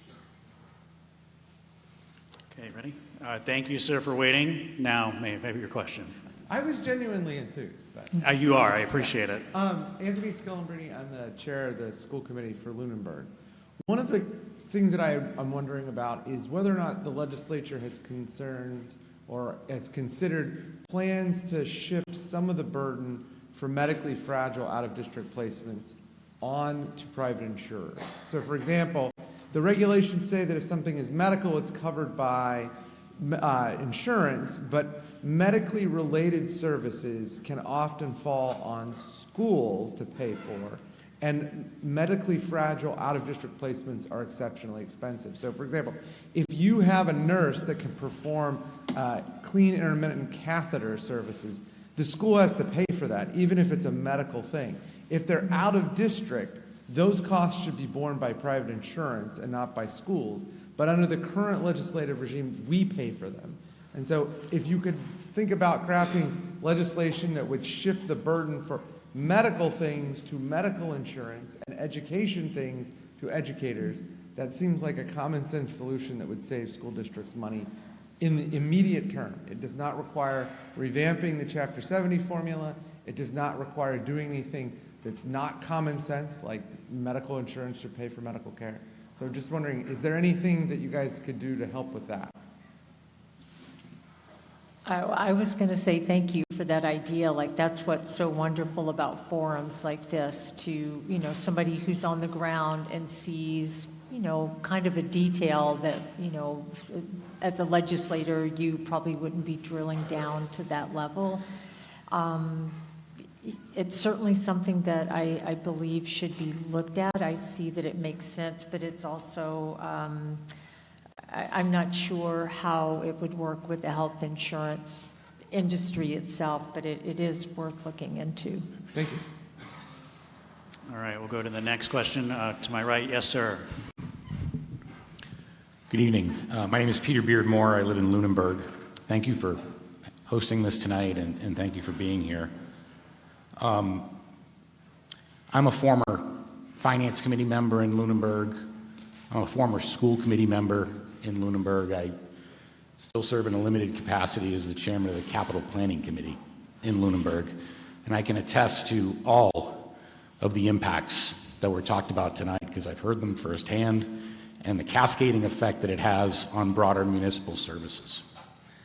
That being said, one of the reasons why I left the school committee this past year, I just couldn't sit through it again. The budget process has been anguishing. And unfortunately, it's been predictable. I predicted it 5 years ago. You could see where the numbers were going, and when ESSER ran out, we knew exactly where we were going to be, and here we are. And so, while I thank you for organizing this, and I thank you for being here, quite frankly, and I know you know this because we've talked about it in email, I think we're late. I think we're very late. And Senator Cronin used the term "in the margins," and I don't know how to interpret a lot of the legislation that we saw on the board tonight, but I kind of think it's in the margins. And I'm incredibly frustrated that we're in for another year of anguishing budgets and cuts that don't need to happen, and a need to make not marginal change, but structural change. I heard at the beginning of this year the Senate President, during the opening of the session, speak directly to this issue. And I didn't hear much else. I heard the Speaker of the House incredibly dismissive of this issue, as well as the governor.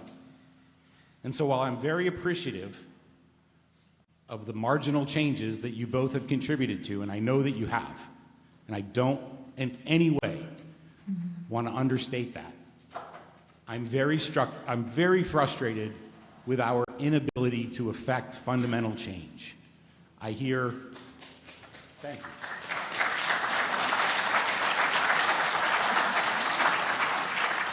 I hear 211 plus, and I think a year ago it was 205 plus or something.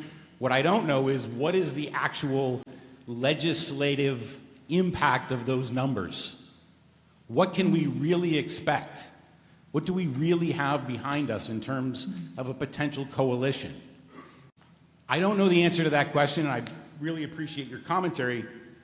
But more to the point, if we're sat here in another year in exactly the same position as we were a year ago, in exactly the same position as we are now, are you going to hold your leaders accountable?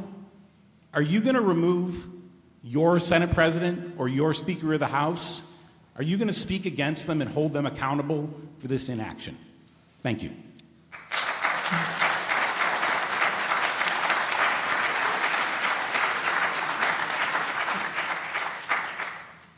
Do you want to address it? Sure. I will just say, we are fighting and we are advocating for structural change, not marginal change. And we are trying to have honest conversations and dialogue and do yeoman's work to build that coalition and make that coalition effective. And I think it revolves around advocating around the right thing, and that is cracking open the formula and doing something that is meaningful to hold harmless districts, for hold harmless districts. And I will just add to that. I served on the Pepperell Select Board before I was elected to the state legislature. I saw this every year when Brad Morgan would come in and we'd try to hammer out a budget, and then you're trying to pass it at town meeting. This isn't a new problem this year, last year, or 5 years ago. It's been coming for over 10 years. And the thing about the legislature is we serve 318 school districts. And 10 years ago, the gateway cities got together and started saying, this is not working for us. What are we going to do? They formed a coalition. They raised their voice. They showed up at meetings. They showed up at hearings. They talked to their legislators, and they got the work done. And that's why we have the Student Opportunity Act. And honestly, I am very proud of that work. I wasn't a part of it, but it brought up communities that had been left behind since forever, and we need to provide quality education to everyone in the Commonwealth. So for the legislature, if they hear, one district has a problem or two districts has a problem out of 318, it doesn't really seem like it's a problem. And it's only because, Peter, to your point, of the impact of a group like Project 211 Plus that has elevated the urgency of this situation. And, just as quick background, when we started it 2 years ago, there were 211 school districts that were hold harmless, so we called ourselves 211. Last year it was 232 because it changes every year depending on enrollment and what districts fall in and fall out, and we can't change the number every year, so it's just Project 211 Plus. But in its first year, we had our first meeting in November of 2025, and in 2026, we're filling hearing rooms and having an impact on the budget. And for these structural changes, I think what Chair Gordon said, that is very heartening. But again, if you have a noise under the hood of your car, you're not just going to raise the hood and start yanking at wires and hope you fix it. We cannot possibly say we're going to change X, Y, or Z about these multiple overlapping complicated formulas unless we understand them, which is why the DESE report is so great. That's doing a piece of that. This work is going to take time. Like Senator Cronin, I'm not going to lie to you and say, I think it'll be done by the end of next year. In the meantime, to have that partnership with the legislature, with the House and the Senate to say what are needs that we can meet through the funding process for now, through earmarks, through fair share amendment tagging. Like, it takes all of that to make this work. Okay. I would ask the people in line, plan your answers to be under a minute, just so we can get to everybody, or your questions, sorry. Ms. Pine, you're next. Yes, my name is Becky Pine. I'm Vice Chair of the Groton Select Board and a former Groton Dunstable School Committee member. I'm going to speak about an aspect of inequity in the current formula. The Groton Dunstable Regional School District is in the dubious category of being in the bottom 10 statewide in the amount of state aid that we get. And to make matters worse, it only increases a tiny amount each year. We understand and we accept that Groton and Dunstable are wealthy communities, but every year we see other wealthy regional districts and towns get larger percentage increases in their state funding than we get. For instance, comparing FY25 to FY26, Groton Dunstable state aid went up 2.61%. Acton-Boxborough went up 5.63%. Concord-Carlisle went up 5.59%. Lincoln-Sudbury went up 5.06%. Our neighboring town of Harvard went up 5.58%, and Littleton went up 4.81%. And this kind of inequity, Groton Dunstable 2.6% versus those others getting about 5%, persists year after year and keeps us, Groton Dunstable, at the bottom, struggling every year to be able to fund our schools. This seems extremely unfair. So my question is, how can we get this inequity rectified?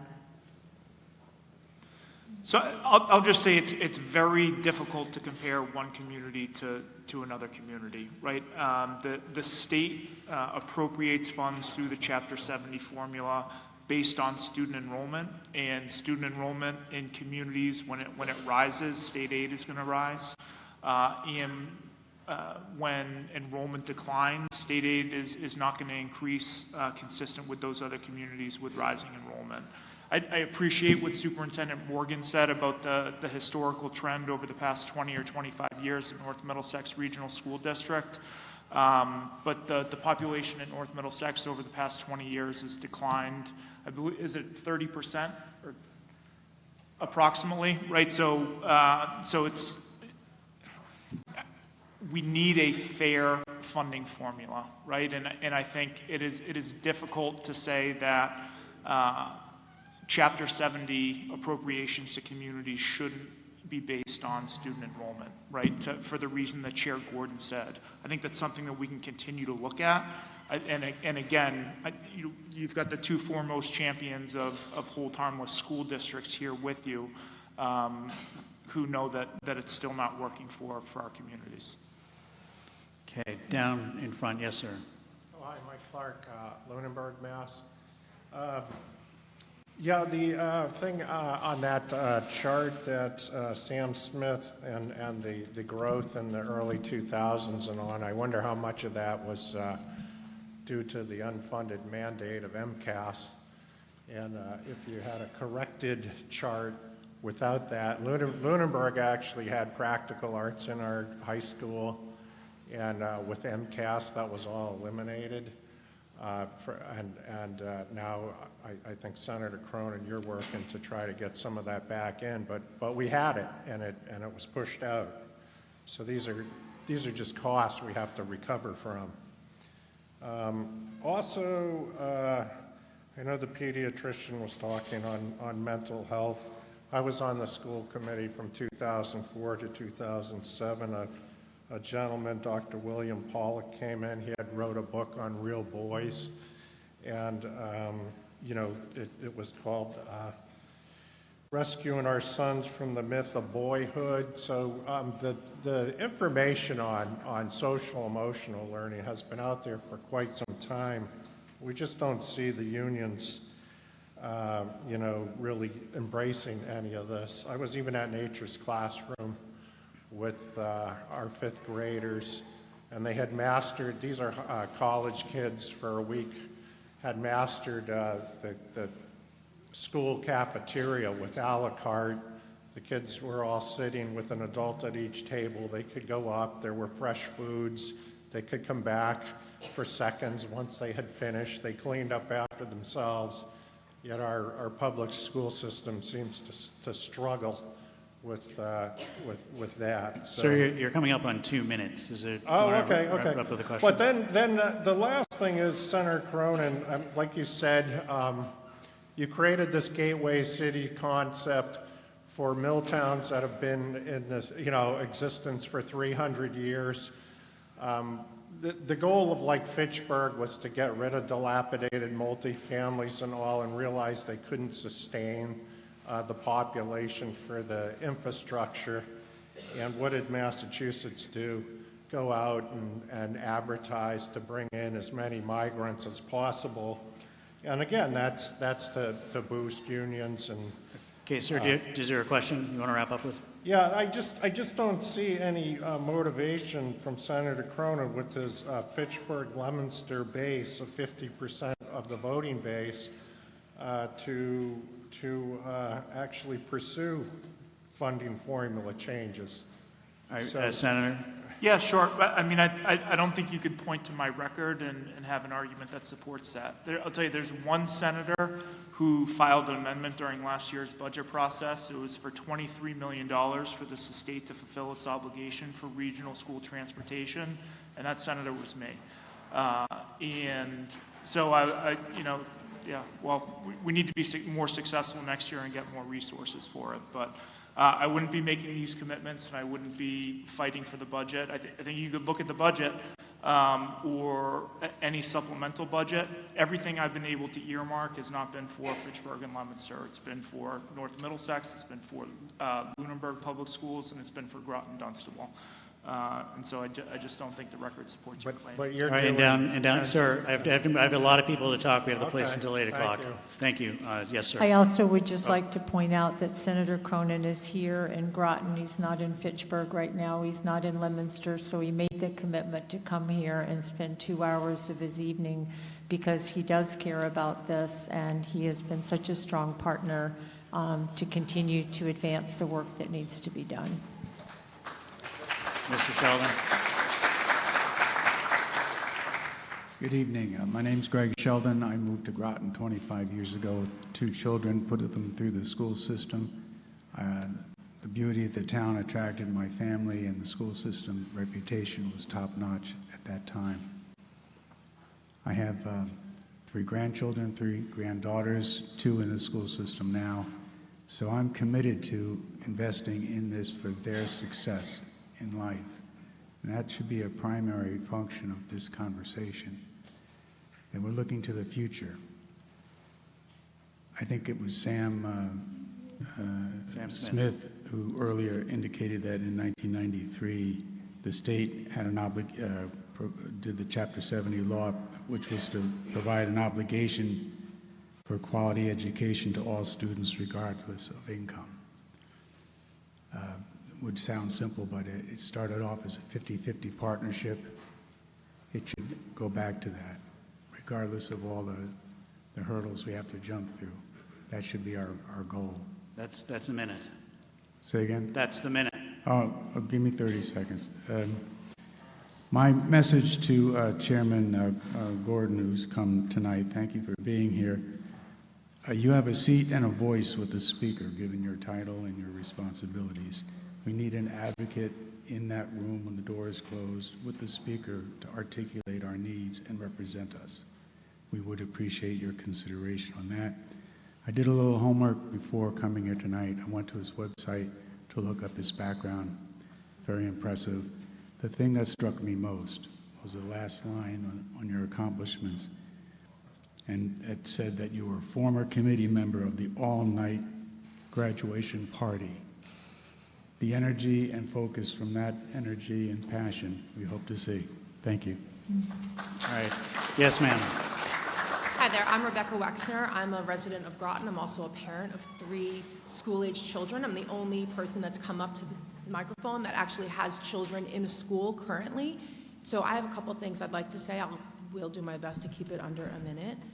So the first is that my kids are in school now, and they don't have time to wait, because my 7th grader will be out of school by the time you all figure out how to fix this problem. And then her education is screwed. And that's it. That's all she gets. She gets 1 shot at education. All 3 of my daughters get 1 shot at education. And their opportunities are absolutely being restricted because of the problematic funding that is going on, that has been going on. We moved to Groton 3 years ago specifically for the schools. I have multiple degrees, like advanced degrees. I'm a clinical psychologist. I've been working for 25 years in the pediatric population. What Dr. Giovanni was saying about the increase in mental health care needs for children is absolutely true. I am slammed. You go ahead and try to find a mental health provider for your child now. You cannot. And that is because the demands and needs of students now are way beyond anything that ever existed when anybody in this room was in school. And if you do not work with children, if you are not in school, you have no understanding of what that is. So that's the first thing I would like to say, is I really want to impress upon you the importance and the urgency of fixing this now, so that my 4th grader has an opportunity to actually get the educational services that she needs and the opportunities that will inform her career and her future now, so that I don't have to go ahead and get a second job to be able to afford the tutoring for 3 children. So that's number 1. Number 2 is I don't know that anybody has spoken to the fact that these constant battles over funding in communities is destroying community. The last couple of years in Groton has been an out-and-out war with neighbor against neighbor. There are people in this room that gave me the finger as I tried to promote educational funding, that gave Claire Keeney the finger and cursed at her while she was promoting an override for her school. This is unacceptable, and yet this is what the pressure of educational funding is doing to communities like Groton, like Dunstable, like Pepperell, like Ashby. This is what it is in our community on the ground. And I don't know that anybody has been able to speak to the fact that this is not just about the students, this is about our towns, not only for municipal services, but the ways in which our town actually operates as a community. Because people move to towns like this out in the semi-rural area for the sense of a small town connection. And that is getting absolutely fractured because of the demands on educational funding and how that gets transferred to the taxpayers. So that's the other thing. My final question is, because of all of that, and because of what you were mentioning about the growing storm clouds, which I also have very serious concerns about the diminishing federal funding that's absolutely going to be coming, and the ways in which special education in particular is likely going to bankrupt district over district over district over district. And as the gentleman earlier mentioned, the medically fragile kids absolutely bank busting. And I don't know that people quite fully understand the impact that has on a budget. And I know I'm over time, but what I will say, my question is, what are you actually doing to prepare the state to step in when the federal government funding falls apart? Because that is coming. We all are aware of it. You clearly are as well. And again, my children have one shot at education.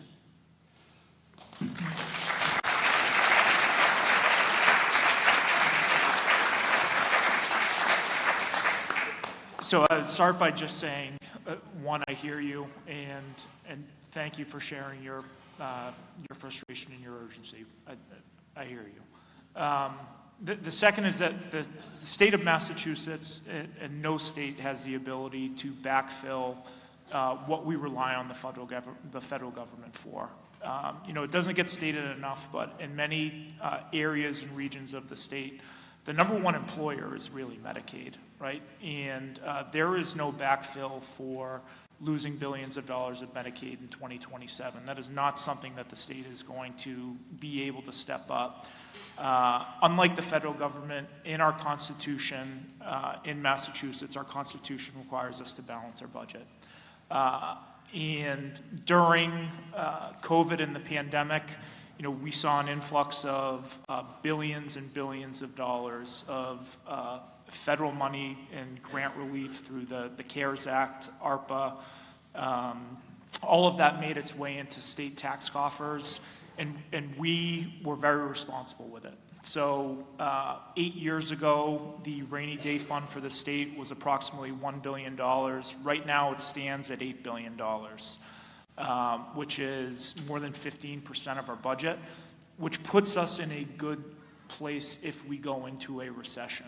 But I want to be very straightforward that the state over the short, medium, and long term cannot backfill the support that we rely on in our communities every day from the federal government.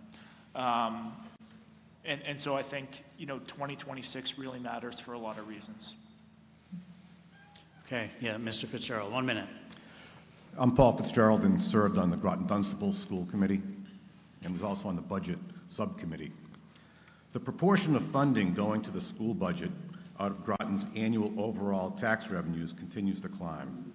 It is mainly due to Massachusetts' funding increases being relatively flat for years and years. However, it's important to recognize that flat funding is really a decrease in funding because of inflation. According to shadowstats.com, actual CPI is much higher than the official CPI per year when the original government inflation calculation methodology is used instead of the constantly revised CPI methodologies. Over 15 years, prices actually rose about 266% in total. That means something costing $100 15 years ago now costs about $366 using Shadowstat's original government inflation methodology. Alternatively, that $100 15 years ago is worth only about $27 today. Flat really means a state budget cut to GDRSD of approximately 73% over the last 15 years. Not only have there been budget cuts in the schools, but the municipal government has also had to make painful cuts to make up for the state school funding shortfalls, all because Massachusetts' funding has effectively fallen dramatically in real terms. I'm begging you, we are begging you, change the state school aid formulas to give our regional school districts substantial funding increases. Question: can we get funding formulas changed for FY27, or do we only have to rely on the hope of supplemental budgets? We need to try both. We're advocating for both. The final year of the Student Opportunity Act's implementation is fiscal year 27. So there, and I'm being very upfront and as straightforward and as honest as I can be. There is a lot of pushback that we are trying to overcome to crack open the formula before fiscal year 27 is over. We are advocating for that. We are advocating for that through 211. And again, as a separate line of effort, we are working through the fiscal year 27 budget process across those domains of transportation, sped circuit breaker, and per pupil minimum aid to make a meaningful impact. And I know that's not the answer you're looking for, but that's my honest answer tonight. And we'll go over to Mr. Cunningham.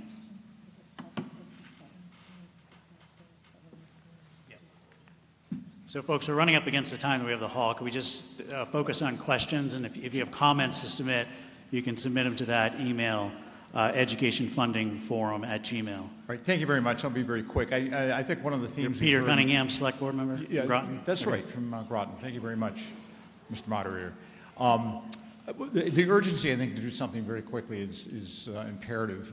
We're in the process right now of developing our budget for FY27, and we're going to need relief in 27. I appreciate what Chairman Gordon said about the complications of the funding formula. I was chair of the school committee back when ed reform went into effect. Ed Muscovich from the Bank of Boston was the economist that came up with the formula. He was probably the only one in the state that understood it, and then sold his services as a consultant for school districts to try to figure it out and know what they were dealing with. But nonetheless, what we did see last year that was, I think, somewhat helpful, in House 1, the governor proposed a per pupil number, I think, of $75 per pupil. Both the House and Senate upped that to $150, which was somewhat helpful, I think, to the towns in putting, arriving at a final budget that provided some support and avoiding or because we did not get an override. Next year, I would encourage you to look at increasing that number. That's a way to, I think, provide some relief while we're waiting for perhaps changes in the formula whenever they do come and whenever the commission completes its work. But just changing that number for Groton Dunstable to $200 per pupil would mean an additional $460,000 that we would have to work with. It would be helpful. But it's an easy way, I think, to solve a problem and to do it immediately, which is something that we need right away. Thank you. All right, we'll move along to the next question down here. Yes. Helen Trottier, I'm a Pepperell resident, and I just wanted to speak quickly to the current situation that's going on in the Whitman-Hanson district, where they are having a $1.4 million deficit. And I bring that up only because it relates to our towns as well. Maybe they already have, and probably they will. So what I'm looking at is the tax situation. So, for example, if you were a residential resident in Hanson and you had this $1.4 million tax override, as a single-family tax payer, the increase to your taxes would be $345. For Whitman, it would be, for Whitman, it's about $262.74. For a town like Framingham that is one of these wealthy districts, there... Ma'am, is there a question in there for the senator and rep? Well, it's more of a suggestion that if the budget addresses higher salaries for these wealthy districts, they make an adjustment for that in the budget. Couldn't they also make an adjustment in the budget to address the tax differences? Here's something very important. It's the residential taxpayer that goes to vote for the override. The commercial business has nothing to do with it.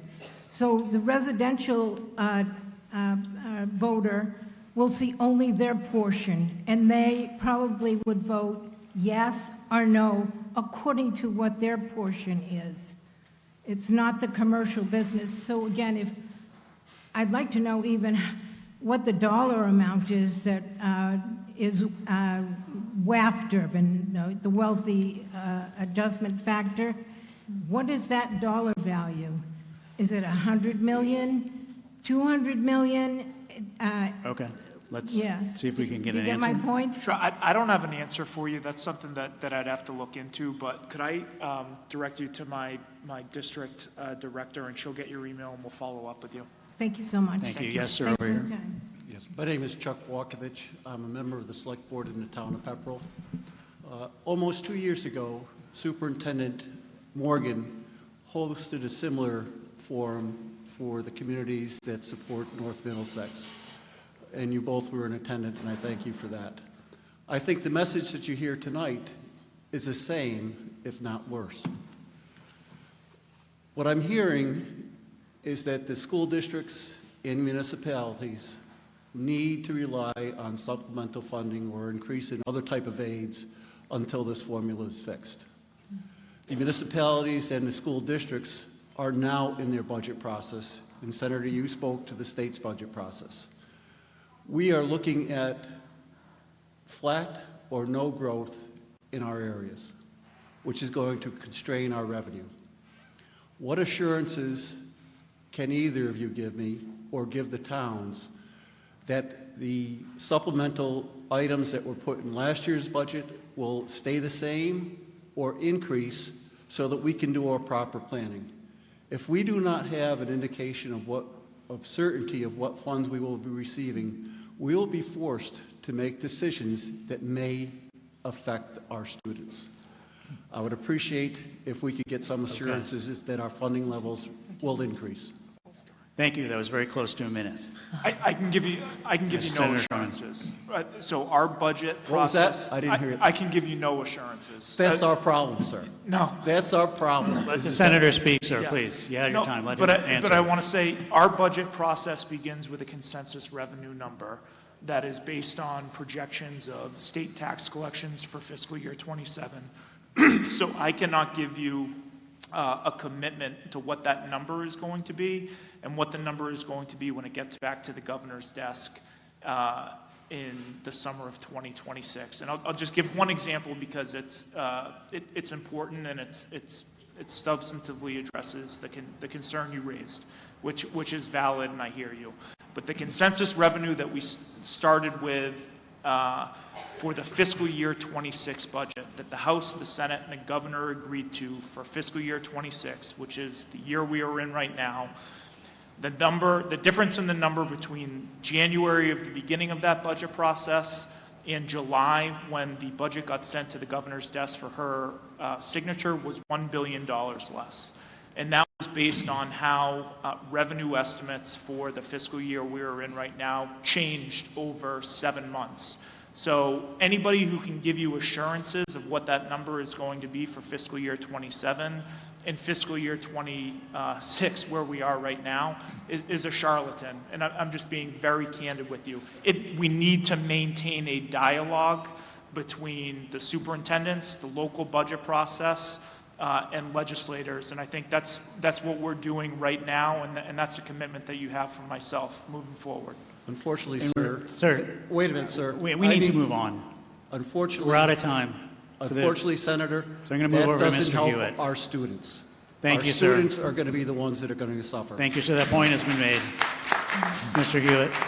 Richard Hewitt from Groton. I very much appreciate you being here. The DESE hearings going on right now, the Department of Elementary and Secondary Education, reflect the same thing that the legislative hearings were hearing last spring. School district, town after town, coming up and saying, we are being crushed. This is an urgent, statewide problem. And I very much appreciate the people that are here from representing the government. But I have one question. Why isn't somebody from the governor's office here? Where's the governor on this issue? And specifically, the governor's going to put in a budget. Do you have any influence on what she puts in that budget? Because that's the starting point. Thank you. I mean, it is the starting point, Richard, and we do have conversations all the time. Like those have already started, much like municipalities are planning their budgets for May, and they were having conversations in August. As Senator Cronin pointed out, there's just such a convergence of so many different factors affecting our state, many of them beyond our control, like the OB3 cuts. And, just for edification, like if you think about our budget as a pie and it's about $60 billion, if we lose $15 billion, that's a whole quarter of our pie that's gone. That's far bigger than our rainy day fund, which you wouldn't want to empty. But I mean, there are serious and, just comprehensive conversations that are happening. And I will just say, the governor has been very attuned to this area. When we lost Neshoba Valley Medical Center, she came out multiple times. She formed that working group, what's the best solution for this region, and we have a standalone emergency facility that's coming through. That is her leadership that brought us here, and I do know she has not forgotten the First Middlesex District. And just very quickly, I also want to recognize the Assistant Secretary of Education, who is here from the Governor's Office, Tom Moreau. So everything that we have discussed and talked about is getting to the executive branch. I see 3 people standing, less than a minute each, please. Ask a question. I'll start over here. Yes, sir. I have 4 kids in the school district, so I should get a little bit more than a minute. Lon Novak. Quickly. Groton Dunstable, 0.26% increase year over year from 2008 to right now for Chapter 70 funding, which is absolutely ridiculous. We have seen revenue streams in the state from online gambling, cannabis sales, casinos. In 2023, 2018 as well, coming to the state. And yet, we are using our kids and our teachers as political pawns and not doing anything about it. That's the way I look at it. And you guys, and I appreciate that you guys are here, and I appreciate that everybody's here, but we need to start doing something about it. I have 4 kids in the school district. I have a daughter that's on an IEP, and we are not doing anything about it. We are not doing anything about it. Thank you, sir. Thank you for that. Down front. Thank you. Diane Hewitt. Well, we've all are very clear that Prop 2.5 overrides are never the answer to funding towns and schools. And we all have a record in all of the towns of failed overrides, and nobody has an appetite for another override.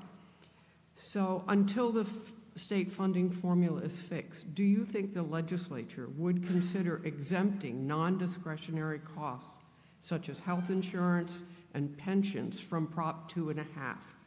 Or could towns file a home rule petition to exempt those costs from Prop 2.5? And how might we put this idea forward? And could this be at least a Band-Aid or a partial solution to the funding gap until the state funding formula is fixed? And I see Mr. Haddad wants to say something about this. Okay. Let's have a conversation about it. Yeah. All right. And then the final question tonight, gentleman there. I'll be very brief. Jeff Rosen from Dunstable.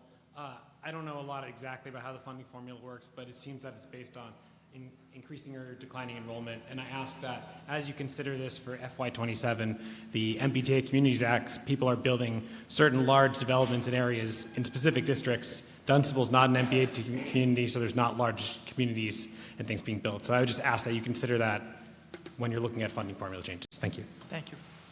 All right, we've reached the end of our Q&A section. If you think of a question later on tonight or in the future, you can email it to educationfundingforum@gmail.com, and Rep. Scarsdale's office, I think, will make sure it gets answered, or somebody will answer it. Also, for more information, you can click the QR code or sign the clipboard. And then to conclude the program, I'd invite Representative Scarsdale up for next steps and closing remarks.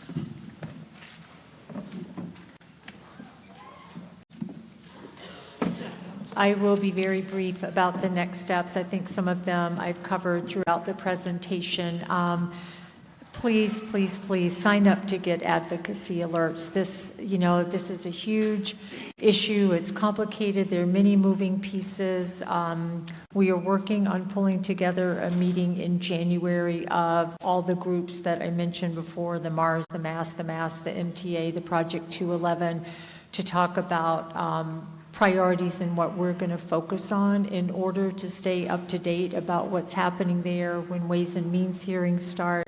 Having your attendance there is so powerful, and it's really pivotal. It makes a difference to find out about these things. Definitely, we need to be able to reach you. If your legislator is here, myself, Senator Cronin, let us know. If you didn't get a chance to ask a question, let us know what you're thinking. If you see bills that are important to you, town administrators reach out to us all the time, superintendents. We're happy to look at those and offer co-sponsorship. So, we started off the evening saying educate, engage, and empower. Like, this kind of engagement with us is really valuable, it's really meaningful, and it's how we make change. And then lastly, I just want to say thank you. I know you've heard the phrase, it takes a village, and it really does take a village. And we hear you. These are impassioned voices here tonight. These are weighty problems, and we are only going to solve it together. So thank you for taking time out of a Thursday evening to come here and stay connected.